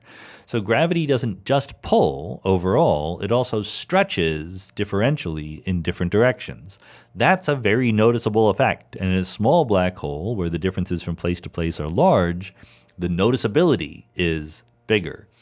This is what leads to the phenomenon known as spaghettification. If you fall into a black hole, eventually you're going to be stretched in one direction and squeezed in other directions and turn into a little piece of spaghetti. So you will very definitely notice the gravitational field of the black hole. It's just that there's no signpost precisely at the location of what we call the event horizon. Redmond says, with the unambiguous detection of polarized B-mode swirls in the cosmic microwave background constitute case-closed evidence of cosmic inflation. So for those of you who don't know, when you have inflation in the early universe, there's still quantum fluctuations in the early universe. So inflation tries to make the universe as smooth as possible, but it can't make it perfectly smooth because of these quantum fluctuations, quantum uncertainties, if you like. And that's what, if inflation is right, gives rise to the density perturbations we see in the cosmic microwave background. That's a very nice picture in inflation, and it's one of the reasons why people are so positive about the idea of inflation. But it's not, knockdown evidence for inflation, because maybe there's some other mechanism that we haven't invented yet that accounts for those fluctuations. So people who think about inflation have pointed out that there is another thing that inflation does. It doesn't just lead to fluctuations in densities, it leads to fluctuations in the gravitational field as well, which show up as gravitational waves. And those have a very specific, unique signature in the cosmic microwave background, a certain kind of polarization signature that is called the B mode as opposed to the E mode. The E and B are the signals for electric field and magnetic field, but they don't mean that in this case. They just mean different mathematical characterizations of the polarization pattern in the CMB. And the E mode is predicted to be there whether or not there are gravitational waves, and it has already been observed. The B mode is predicted to be a special thing predicted by inflation, and it has not been observed yet. To be a little bit more careful about that, a primordial B mode has not been observed, a B mode from the very early universe. There are other things that can give rise to B modes in the later universe that don't give us evidence for inflation or against it. So the question is, this is a prediction of inflation. Would it be case-closed evidence? No, because there is never case-closed evidence in science. That's just not how things work, especially when the science is something as speculative and hard to constrain as the super-duper early universe. The question again would be, is there something else that could possibly give rise to the same signature? Is there another model or another theory? And we don't know of one right now, but what you would do is you would be a good Bayesian. You would say, what is the chance that I would see this signature if inflation were right versus if it were not right? And I would update my credences appropriately. I would say that it would be strong evidence. A lot of people's minds would be noticeably shifted by observing B modes, but it's not case-closed evidence in any real sense. Emil Rojas says, are particles in an atom or molecule quantum entangled, or in the nucleus for that matter? Yes, they are, but it's a subtle kind of thing, and I'm going to try to say things that are all completely true. Let's see if I can succeed here. The reason why they are is because the kind of particles, let's say electrons. Let's stick to a specific example. Electrons in an atom, okay? Electrons in an atom are identical particles. There's no difference between one electron and another one. You can't say, well, I noticed electron A over here and electron B over there, other than to say where you found them. So if you have, let's say, two electrons that are in two different orbitals in an atom, it doesn't matter. The same atom could be a different atom very far away, whatever, two different electrons, right? And you measure one of them, you can't say which one you've measured. There's no such thing. And that is a feature of them being entangled with each other. The reason why I have to be very cautious about this is because it doesn't quite have the same implications that you're used to entanglement having. When I talk about entanglement, when you talk about like spins being up and down and Alice and Bob and an EPR experiment, then there's a feature that says, if you know the particles are entangled so their spins are oppositely aligned, then we say when you measure one and it's spin up, you instantly know the other one is spin down. So you've learned something about the particle over there. In the case of electrons entangled in an atom, maybe their spins are also entangled in such a way, but we're ignoring that for right now. We're just talking about the necessary entanglement because they are identical particles. You don't learn anything about the other electron by measuring one. All you do is that you learn that the other one is the other place. So if you have two different orbitals and you know exactly what they are, and you have exactly two electrons in them, they are in some entangled wave function, but all you learn by measuring one is that the other one is in the other one, okay? So you don't actually get any new information by measuring them, but strictly speaking, they are entangled, yes. But because of this observational implication, you can very well treat them as if they are not. So when you take your chemistry class, you don't need to learn about entanglement or anything because there's two electrons in two different orbitals, but they're identical. It doesn't matter which one is in which one. So if you just want to talk about the electron that is in this orbital and the electron that is in that orbital, you're fine. All the physics is the same. All the observational consequences are the same, etc. Danny Avidan asks a priority question. Last time I asked you who constitutes a moral subject. That is, how should we treat morality? A follow-up, please. Do you think we can understand, analyze, critique, argue, and expand our moral system without a definition of who is and who should be included in it? No, I think that, obviously if you're going to talk about morality, you better talk about who it applies to. I can imagine different moral systems having different answers to that question, right? Some would be for all conscious creatures or sentient creatures. Some would be for human beings. Some would have a nuanced in-between kind of view where sufficiently intelligent creatures would count under your moral system and others wouldn't. Some would say that some moral strictures apply to some creatures and others. So I think all of these are on the table as possible things to think about. The other thing to think about is that, when I think about morality, I don't think that there are sharp, bright lines anywhere. I think that morality is kind of a fuzzy thing, and we should be better at embracing that and accepting it, or at least not living in denial about it. That doesn't mean it's not super important and you shouldn't work hard to be moral, but you should realize that it's not like a mathematical proof or something like that, right? It's a little bit more subjective, more than a little bit more subjective than that. Igor Parshkin says, in quantum field theory, why is the invariance of the Lagrangian that we require and not the equations of motion? How do we know our theory requires this exact invariance? So I don't think it's true that we require invariance of the Lagrangian rather than the equations of motion. I mean, maybe there's a subtlety because sometimes you have an equation of motion and a symmetry, and the thing is that the symmetry acts to change the equation, but it changes every term in exactly the same way. So the underlying solutions to the equations are not changed, whereas you might have a situation where the Lagrangian is simply unchanged. So again, for those of you who don't know, the nice thing about a Lagrangian is an expression from which you can derive many different equations of motion at once. So you might have a theory that has different kinds of particles and fields and whatever. In good old-fashioned Newtonian mechanics, classically, you would have to separately have equations of motion. For all of those pieces of your theory, they might involve interactions with each other, but they would have separate equations. The Lagrangian point of view lets you combine all of the things in your theory into one expression, the Lagrangian, then you integrate that over all of space-time, and you minimize that, and those are your equations of motion. And the great thing about this single expression is that it not only has equations of motion for everything, but that it's very easy to implement the symmetries. You just look at the Lagrangian as a whole rather than all the separate equations of motion, okay? So there's various conveniences involved in doing things the Lagrangian way. But at the classical level, there's no deep difference between the Lagrangian and the equations of motion. You just use one to get the other.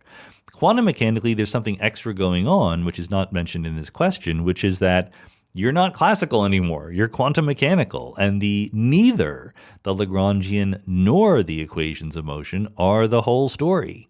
One nice way of thinking about that is to think about the path integral.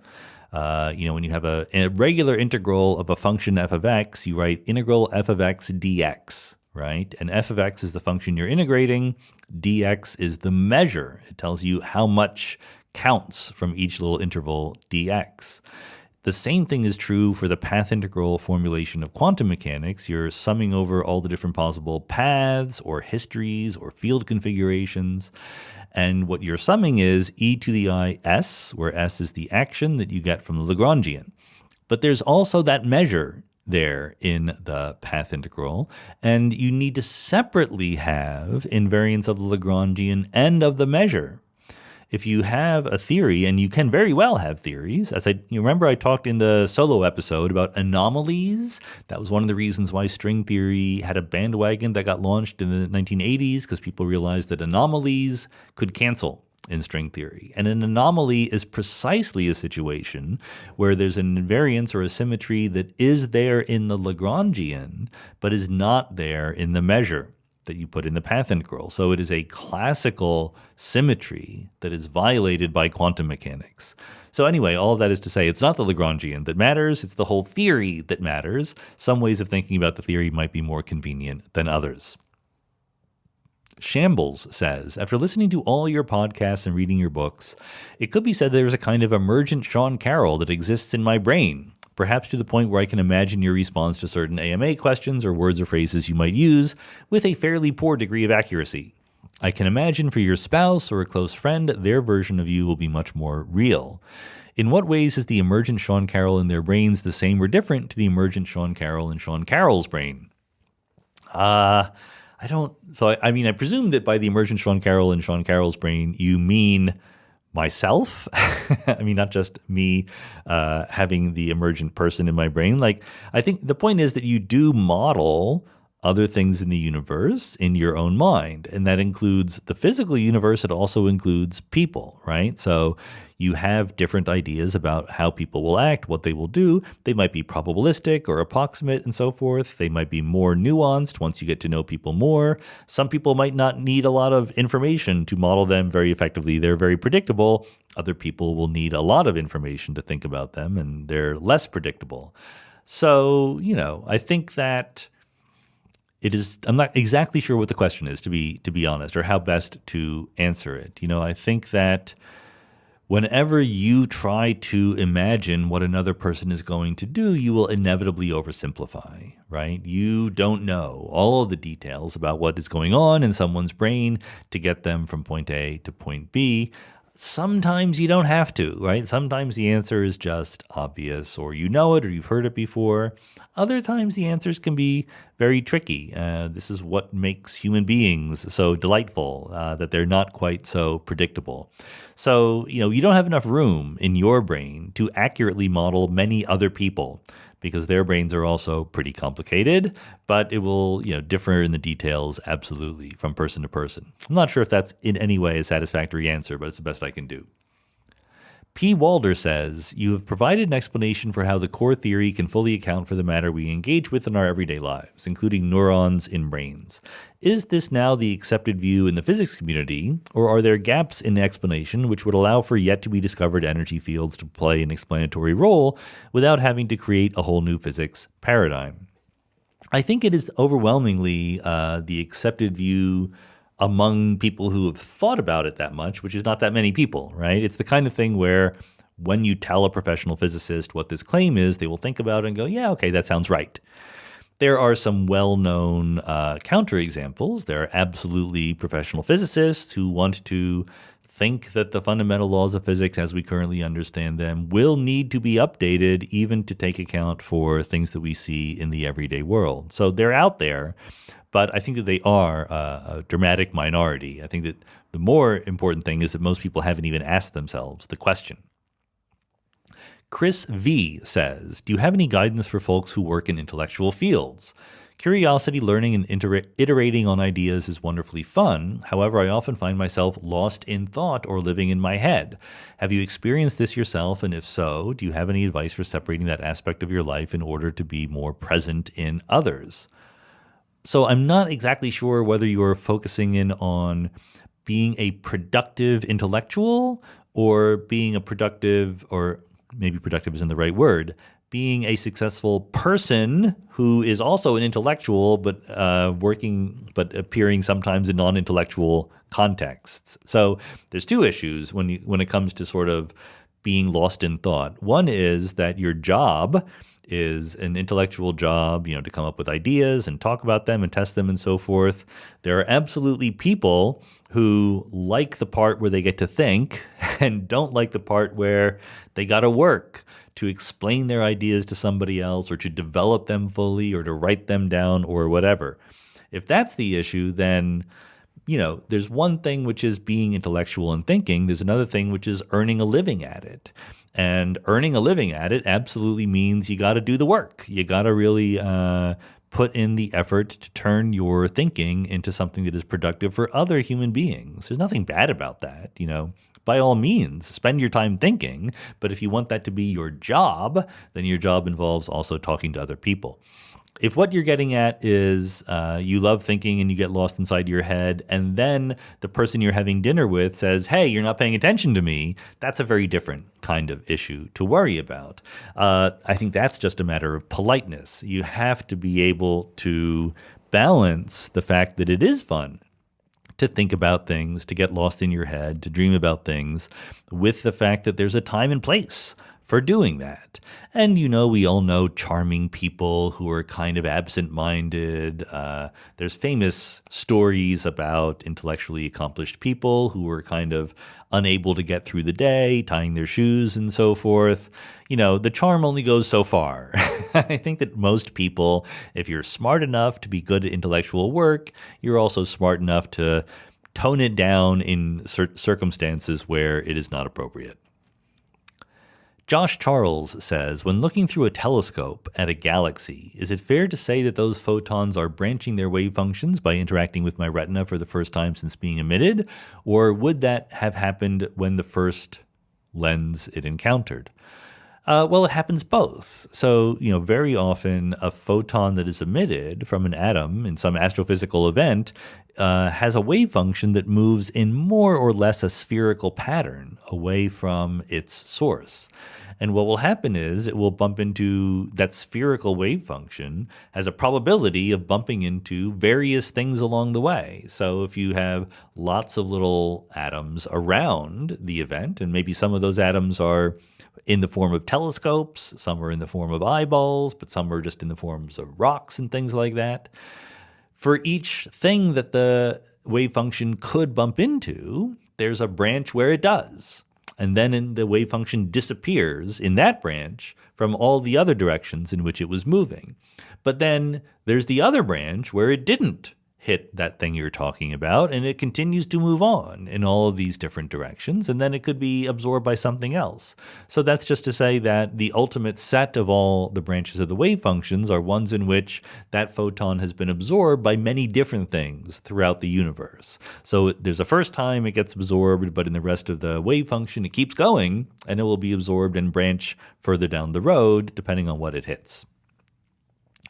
Ram Seshadri says, if I was a lowly patent clerk and came into possession of earth-shattering new physics, how could I go about attributing credit to myself, and is there any chance I can pull it off without getting rumbled? You know, I think that this very question really is completely upside down. It shows that you not really familiar with how academia works. It is absolutely possible to have your ideas stolen, okay, in academia. But the way that happens is precisely that you don't tell anybody about your idea, except for maybe one or two people, and those one or two people go and scoop you, okay? That's how it happens. Once you put a paper into the public domain, whether it's on archive or in a publication or even just on your website, then you have priority. If there's a date on it that is verifiable, then someone else can try their best to write a paper and say, hey, I thought of this, but the whole rest of the world can just say, no, it appeared here earlier, right there. There's no issue when you put a paper out into public. That's when you get to claim it. That's it. That's when you get the idea. The idea that by putting a result into public, it will get stolen is precisely backwards.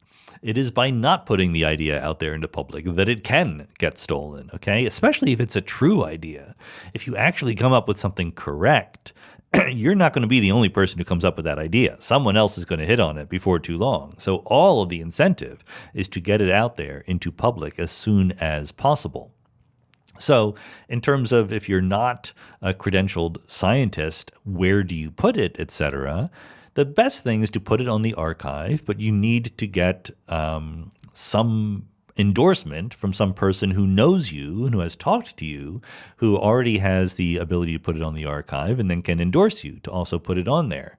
If you find yourself never having talked to a professional scientist about your work, then I think that the chances that your work is really earth-shattering are probably very small. Certainly that is not the condition that Albert Einstein, when he was a patent clerk, was in any sense of the imagination. Rue Phillips says, I am writing a book on prediction. I spent a couple of years and got a solid foundation, but eventually got stuck. I write in a robotic voice, not super interesting, and I'm not especially skilled with grammar, language, etc. Enter ChatGPT. I'm doing an experiment where I revise my chapters using GPT-4 with a particular tone. It is making great improvements, along with better structure and even providing additional examples to include. It has unblocked me. However, I'm now worried that I'm a fraud or that no lit agent or publisher would want to touch it. What are your feelings about the situation I'm in, or what advice can you offer? I think this is a great question. This is a question that is going to become very, very important down the road. And I don't know really what the right thing to do here is. I'll give you an impression, which is sort of, you should think of it as my first impression, subject to being updated later as I think about it more and we learn how this goes, which is that ChatGPT or GPT-4 or whatever, these are tools that you're very, very welcome to use. If they help you write, then that's great. But maybe you want to give credit to them. Like maybe you want to say in the acknowledgments of your book, I used this tool to help me write or whatever. I don't think that there's anything tawdry about using this tool any more than using a dictionary or a calculator or whatever. Having said that, there's one huge footnote here, which is very, very important, which is that unlike a dictionary, where some people sit down and consciously compile it and then offer it out there into the world for you to buy, these large language models have been trained on other people's writings. So it's completely legit to worry that things that are written by ChatGPT, et cetera, are just plagiarized in some sense.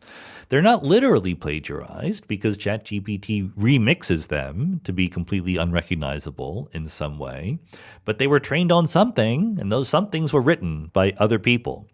So I would tread very, very carefully. I would use it. I have a friend who uses the I Ching to make difficult decisions. You cast some stones or some sticks, and then you look up in a book what it's advising you. He doesn't actually think that the I Ching is predicting the future or anything like that. The point of using the tool is to shake yourself out of your rut, right? To roll some random numbers, get a suggestion, and then think about the suggestion. Do I like that suggestion? Do I not like it, or whatever? I think that's the best way right now to use these AI tools, not to do your work, but to inspire you to do better work.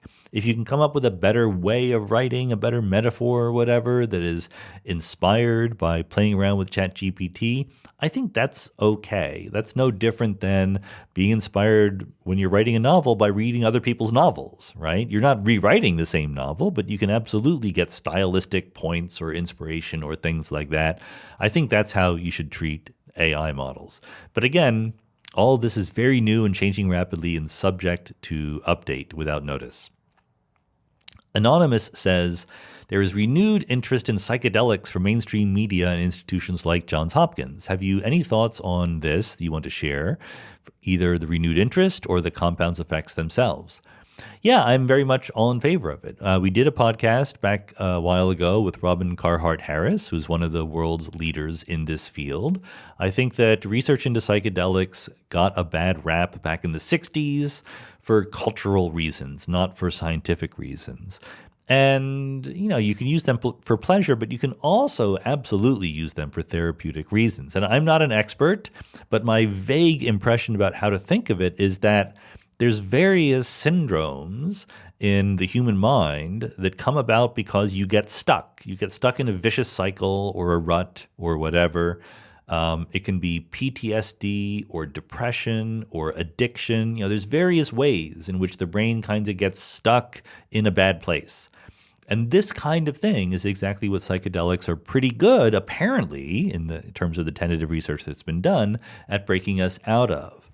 So I think that there's potentially enormous possibility for using psychedelics for good therapeutic reasons. We need to understand what the side effects are, et cetera. And like I said, I'm not an expert, so I don't, but I'm pretty optimistic that this is something that's going to be very useful going forward. Emerge Holographic says, atheists often take the stance that reincarnation is impossible, that we get one life and that's it. But it would seem to me that placing such importance on one life is actually granting exceptions to consciousness. We used to be dead before we came to life, so why can't that happen again? What is the functional difference between pre-life death and post-life death that makes them mutually exclusive? I think that there is an actual simple answer to this, which is that it is true that I can take the raw materials of a person, the atoms, the hydrogen and carbon and oxygen and what have you, that has died and their body, ceases to be in existence, etc. But I can take all of their atoms and I can imagine reassembling them into a different person. The important thing is that there's zero sense in which that person is the same person that you started with, because they don't have any continuity of memory or of experience or anything like that. So there's nothing special about the state of your atoms pre-death versus post-death, but there is a cessation of your consciousness that is irretrievable. Once you're dead in that sense, you're not coming back. Sid Huff says, the idea of the multiverse seems to be having its day in the sun. The June 24th issue of The Economist included an editorial discussing how popular the multiverse concept has become in modern cinema. The article suggests that the popularity of the multiverse might be responding to some deeper yearning. Perhaps that reality might be more complicated than previously thought. Theoretical physics aside, do you sense that the growing awareness of the multiverse idea is emerging from a deeper yearning in humanity? Short answer, no. I think that there's nothing new about this deep yearning, right? I think that, there are ideas that sort of catch fire in popular imagination, and If someone uses the idea of a multiverse in a movie or in a novel or whatever, it's probably because they saw it in somebody else's movie or novel or something like that. I don't think it's because humanity has developed a new deep yearning. And also, I don't quite agree with the diagnosis that there is a yearning that reality may be more complicated than previously thought. I mean, maybe that's true, but I think there's a much more straightforward reason why the multiverse is so fascinating from a narrative point of view. It's that you and I have in our heads different alternative histories, right? Have you ever done something in the past that you regret? Have you ever thought of how things would be different had you done them differently or had things happened differently? I think that for 99.999% of humanity, the answer is yes. And the multiverse, in the narrative sense, allows you to explore those possibilities, how your life could have been different. That people care about their own lives, basically, right? That's really, when it comes down to it, what they're interested in. So, of course, there's alternate histories, and you can tell stories of alternate histories without imagining that they're literally there in the multiverse.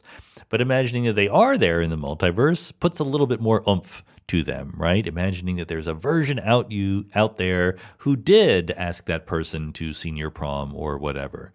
I'm not sure if it's valid to think that way. I mean, just think of these things as completely hypothetical rather than caring about whether or not they're actually out there in physical reality would be my personal advice.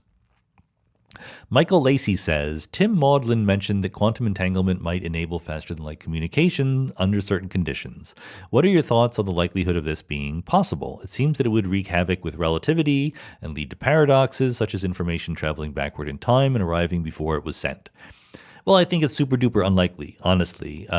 Tim was very vague about what exactly the claim was, and it seemed to be in the context of Bohmian mechanics in particular, which I don't think is the right version of quantum mechanics. So one of those things where very unlikely to come true. If it does come true, it'll be big. I wouldn't rule it out a priori, right? I mean, physics got along pretty well for hundreds of years without realizing that the speed of light was a limit on anything. So we could go back to that. Just because you can go faster than the speed of light doesn't necessarily mean you can go back in time.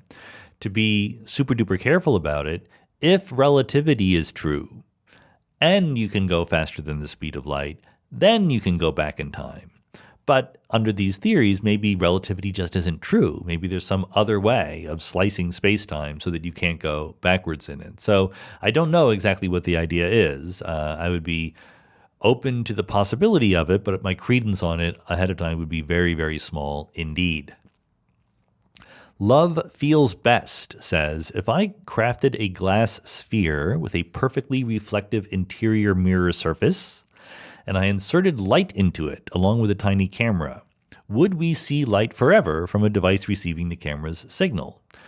Nope, you would not. And the reason is because when the camera detects the light, that photon or whatever it was stops existing. So you can't say both that you have a glass sphere with a perfectly reflective interior mirror and that there's a camera in there. You can say one or the other.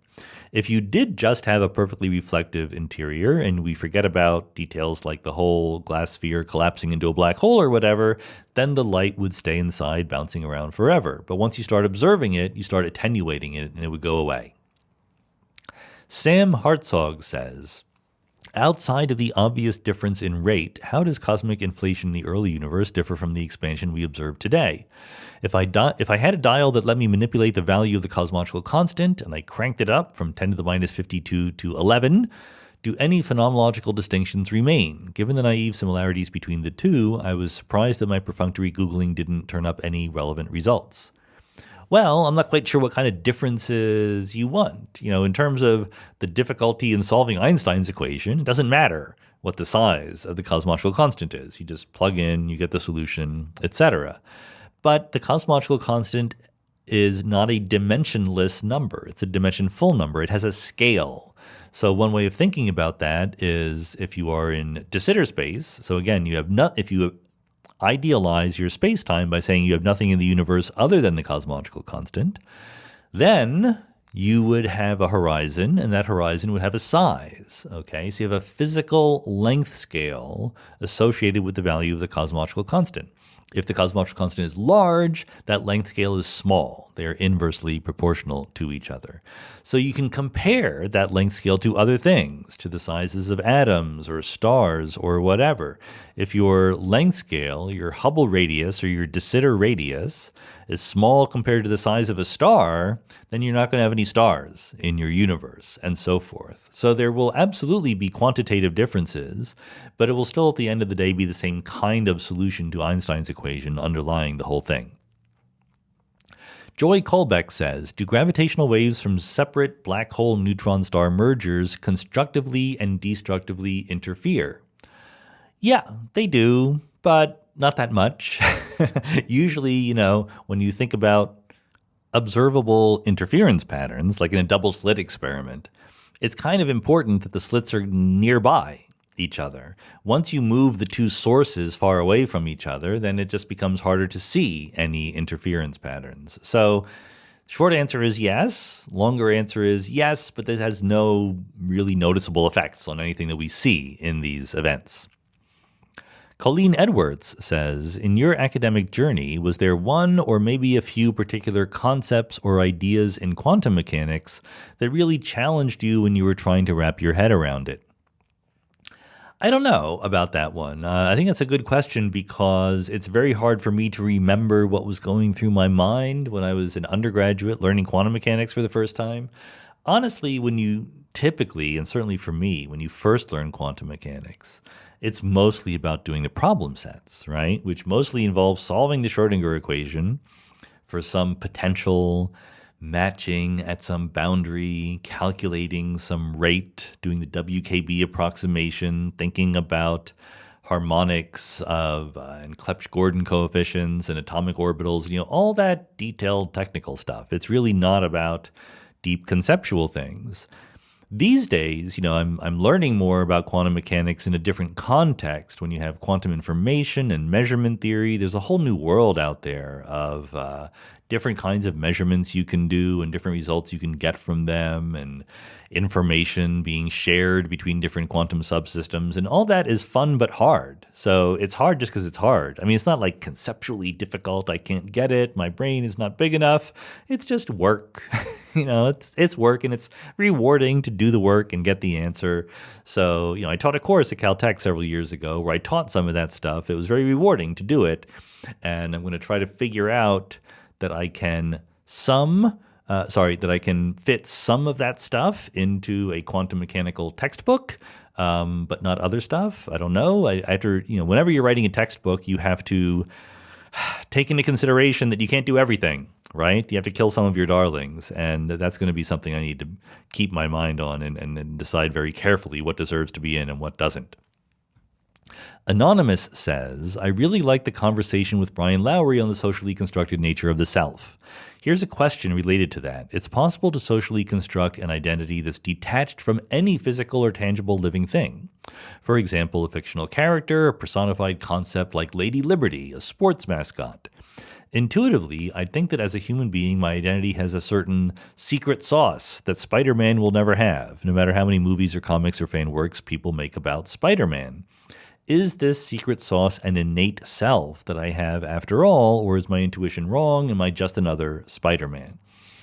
I think it's a great question, and I think that my favorite answer is that neither one of those is quite right. I think that Brian is right to say there is no secret sauce there. There is no separate, immaterial, immortal soul, or even mortal soul, or even immaterial anything.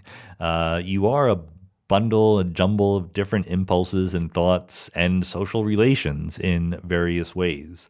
And so that gives you some freedom, that gives you some agency to shape your notion of self, especially in response to the social world around you.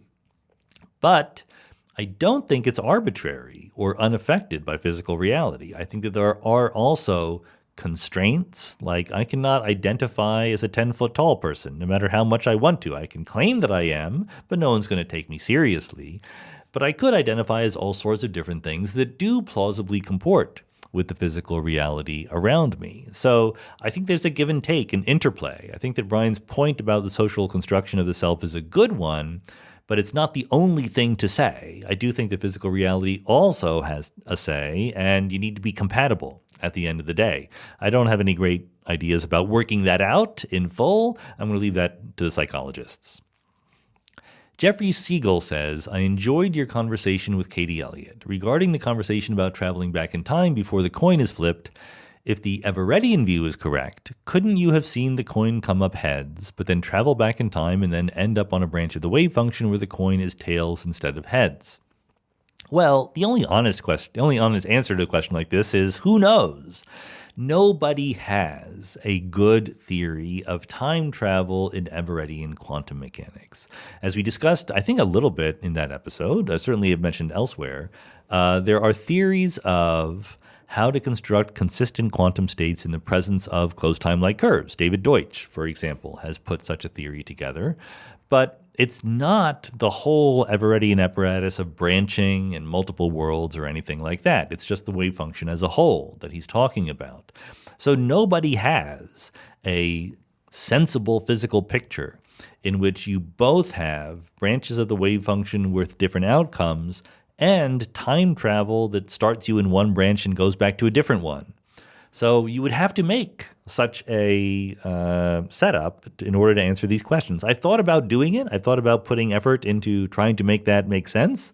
And then I realized that, I have a job. I have real work to do, and inventing time travel scenarios is probably not the most productive thing I can do with my time. But I don't think that you can claim right now that there is a once and for all sensible answer to that until you have some specific scenario in mind. Tara Lumagi says, considering the new nanograv results, do you think we may be able to detect a frequency that actually tells us what space-time is made of? Any experiments that can help us rule out quantum gravity versus string theory, maybe even detect an echo of the Big Bang? Mostly no, is what I want to say here. I mean, by the way, it's not quantum gravity versus string theory. String theory is an example of a quantum gravity theory, one that also involves other things as well, but quantum gravity is part of it. But that's just not what nanograv is doing. Nanograv is like all other currently available windows on gravitational waves, very, very deep into the classical regime. It's gravity. Sure, it's telling us something about gravity. And so far, what it's telling us about gravity is that general relativity is doing fine. But it's not telling us about quantum gravity. The whole reason why quantum gravity is hard is because the scales at which you can detect gravitational effects are just different than the scales at which you can detect quantum effects. And that doesn't change with nanograv or anything like that. You're not looking at gravitational waves made by single atoms, etc. But there is, there's a couple of, caveats there that might be relevant. Maybe we do continued data collection and experiments and we find that we no longer fit the data with classical general relativity. Then you open up a can of worms, but a very delightful can of worms, where you can start saying, well, maybe it's quantum gravity or maybe it's some other classical theory, or who knows what's going on. This hasn't happened yet, so we don't know what the answer would be. And you can imagine detecting something that you might call the echo of the Big Bang, but it's only a poetic kind of phrase. That is to say, you can imagine primordial gravitational waves. We've already talked about them, generated by inflation. My impression is that the predicted amplitude of primordial gravitational waves generated by inflation is nowhere close enough to be detected by nanograv. But maybe I'm wrong about that, or maybe everyone's wrong, and maybe there is some particular feature that you could someday detect, or a phase transition in the early universe or something like that. I just don't know. If we did, it would be indirect evidence. It would not be immediately very useful, but it would be a clue to something, and that would be very, very exciting indeed. Jonathan Bird says, besides calculus, what branches of mathematics do you use the most in your work? What would you recommend for a physics undergrad now that might not be obvious? Is there some little subfield that has been surprisingly helpful for you? I think it depends a lot on what kind of physics you do. I think that maybe I'm being curmudgeonly about this, but I have the following thought in mind. There's a lot of physics students who catch on pretty quickly that math is kind of important in this game, right, in doing physics. And so they get the idea that they can sort of advance their physics knowledge by learning more math, by taking math classes, etc.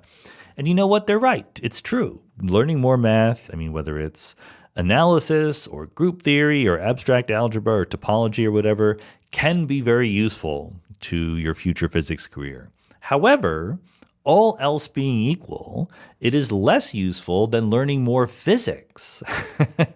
Before worrying too much about learning more math, don't forget to learn physics. Learn E&M and StatMech and classical mechanics and quantum field theory and general relativity and condensed matter physics and all of those things. There's a lot going on in the world of physics.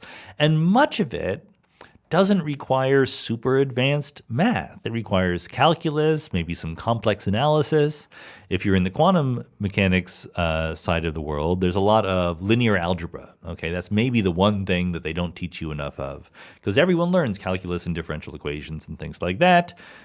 Some subfields, you're going to have to spend a lot of your time doing integrals or doing series expansions or what have you, various approximation schemes, WKB and so forth.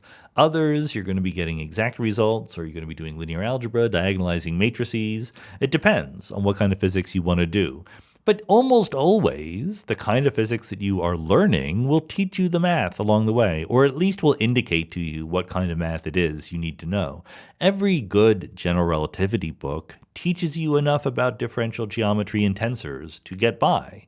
There's always more to learn. You can learn the math for its own sake, and that's fun, and maybe you end up being in that small minority of physicists for whom this extra bit of mathematical knowledge is super helpful. But typically, honestly, as a physicist, you pick it up as you need it, as you go along. You don't spend your time guessing that maybe this is going to be useful to you down the road.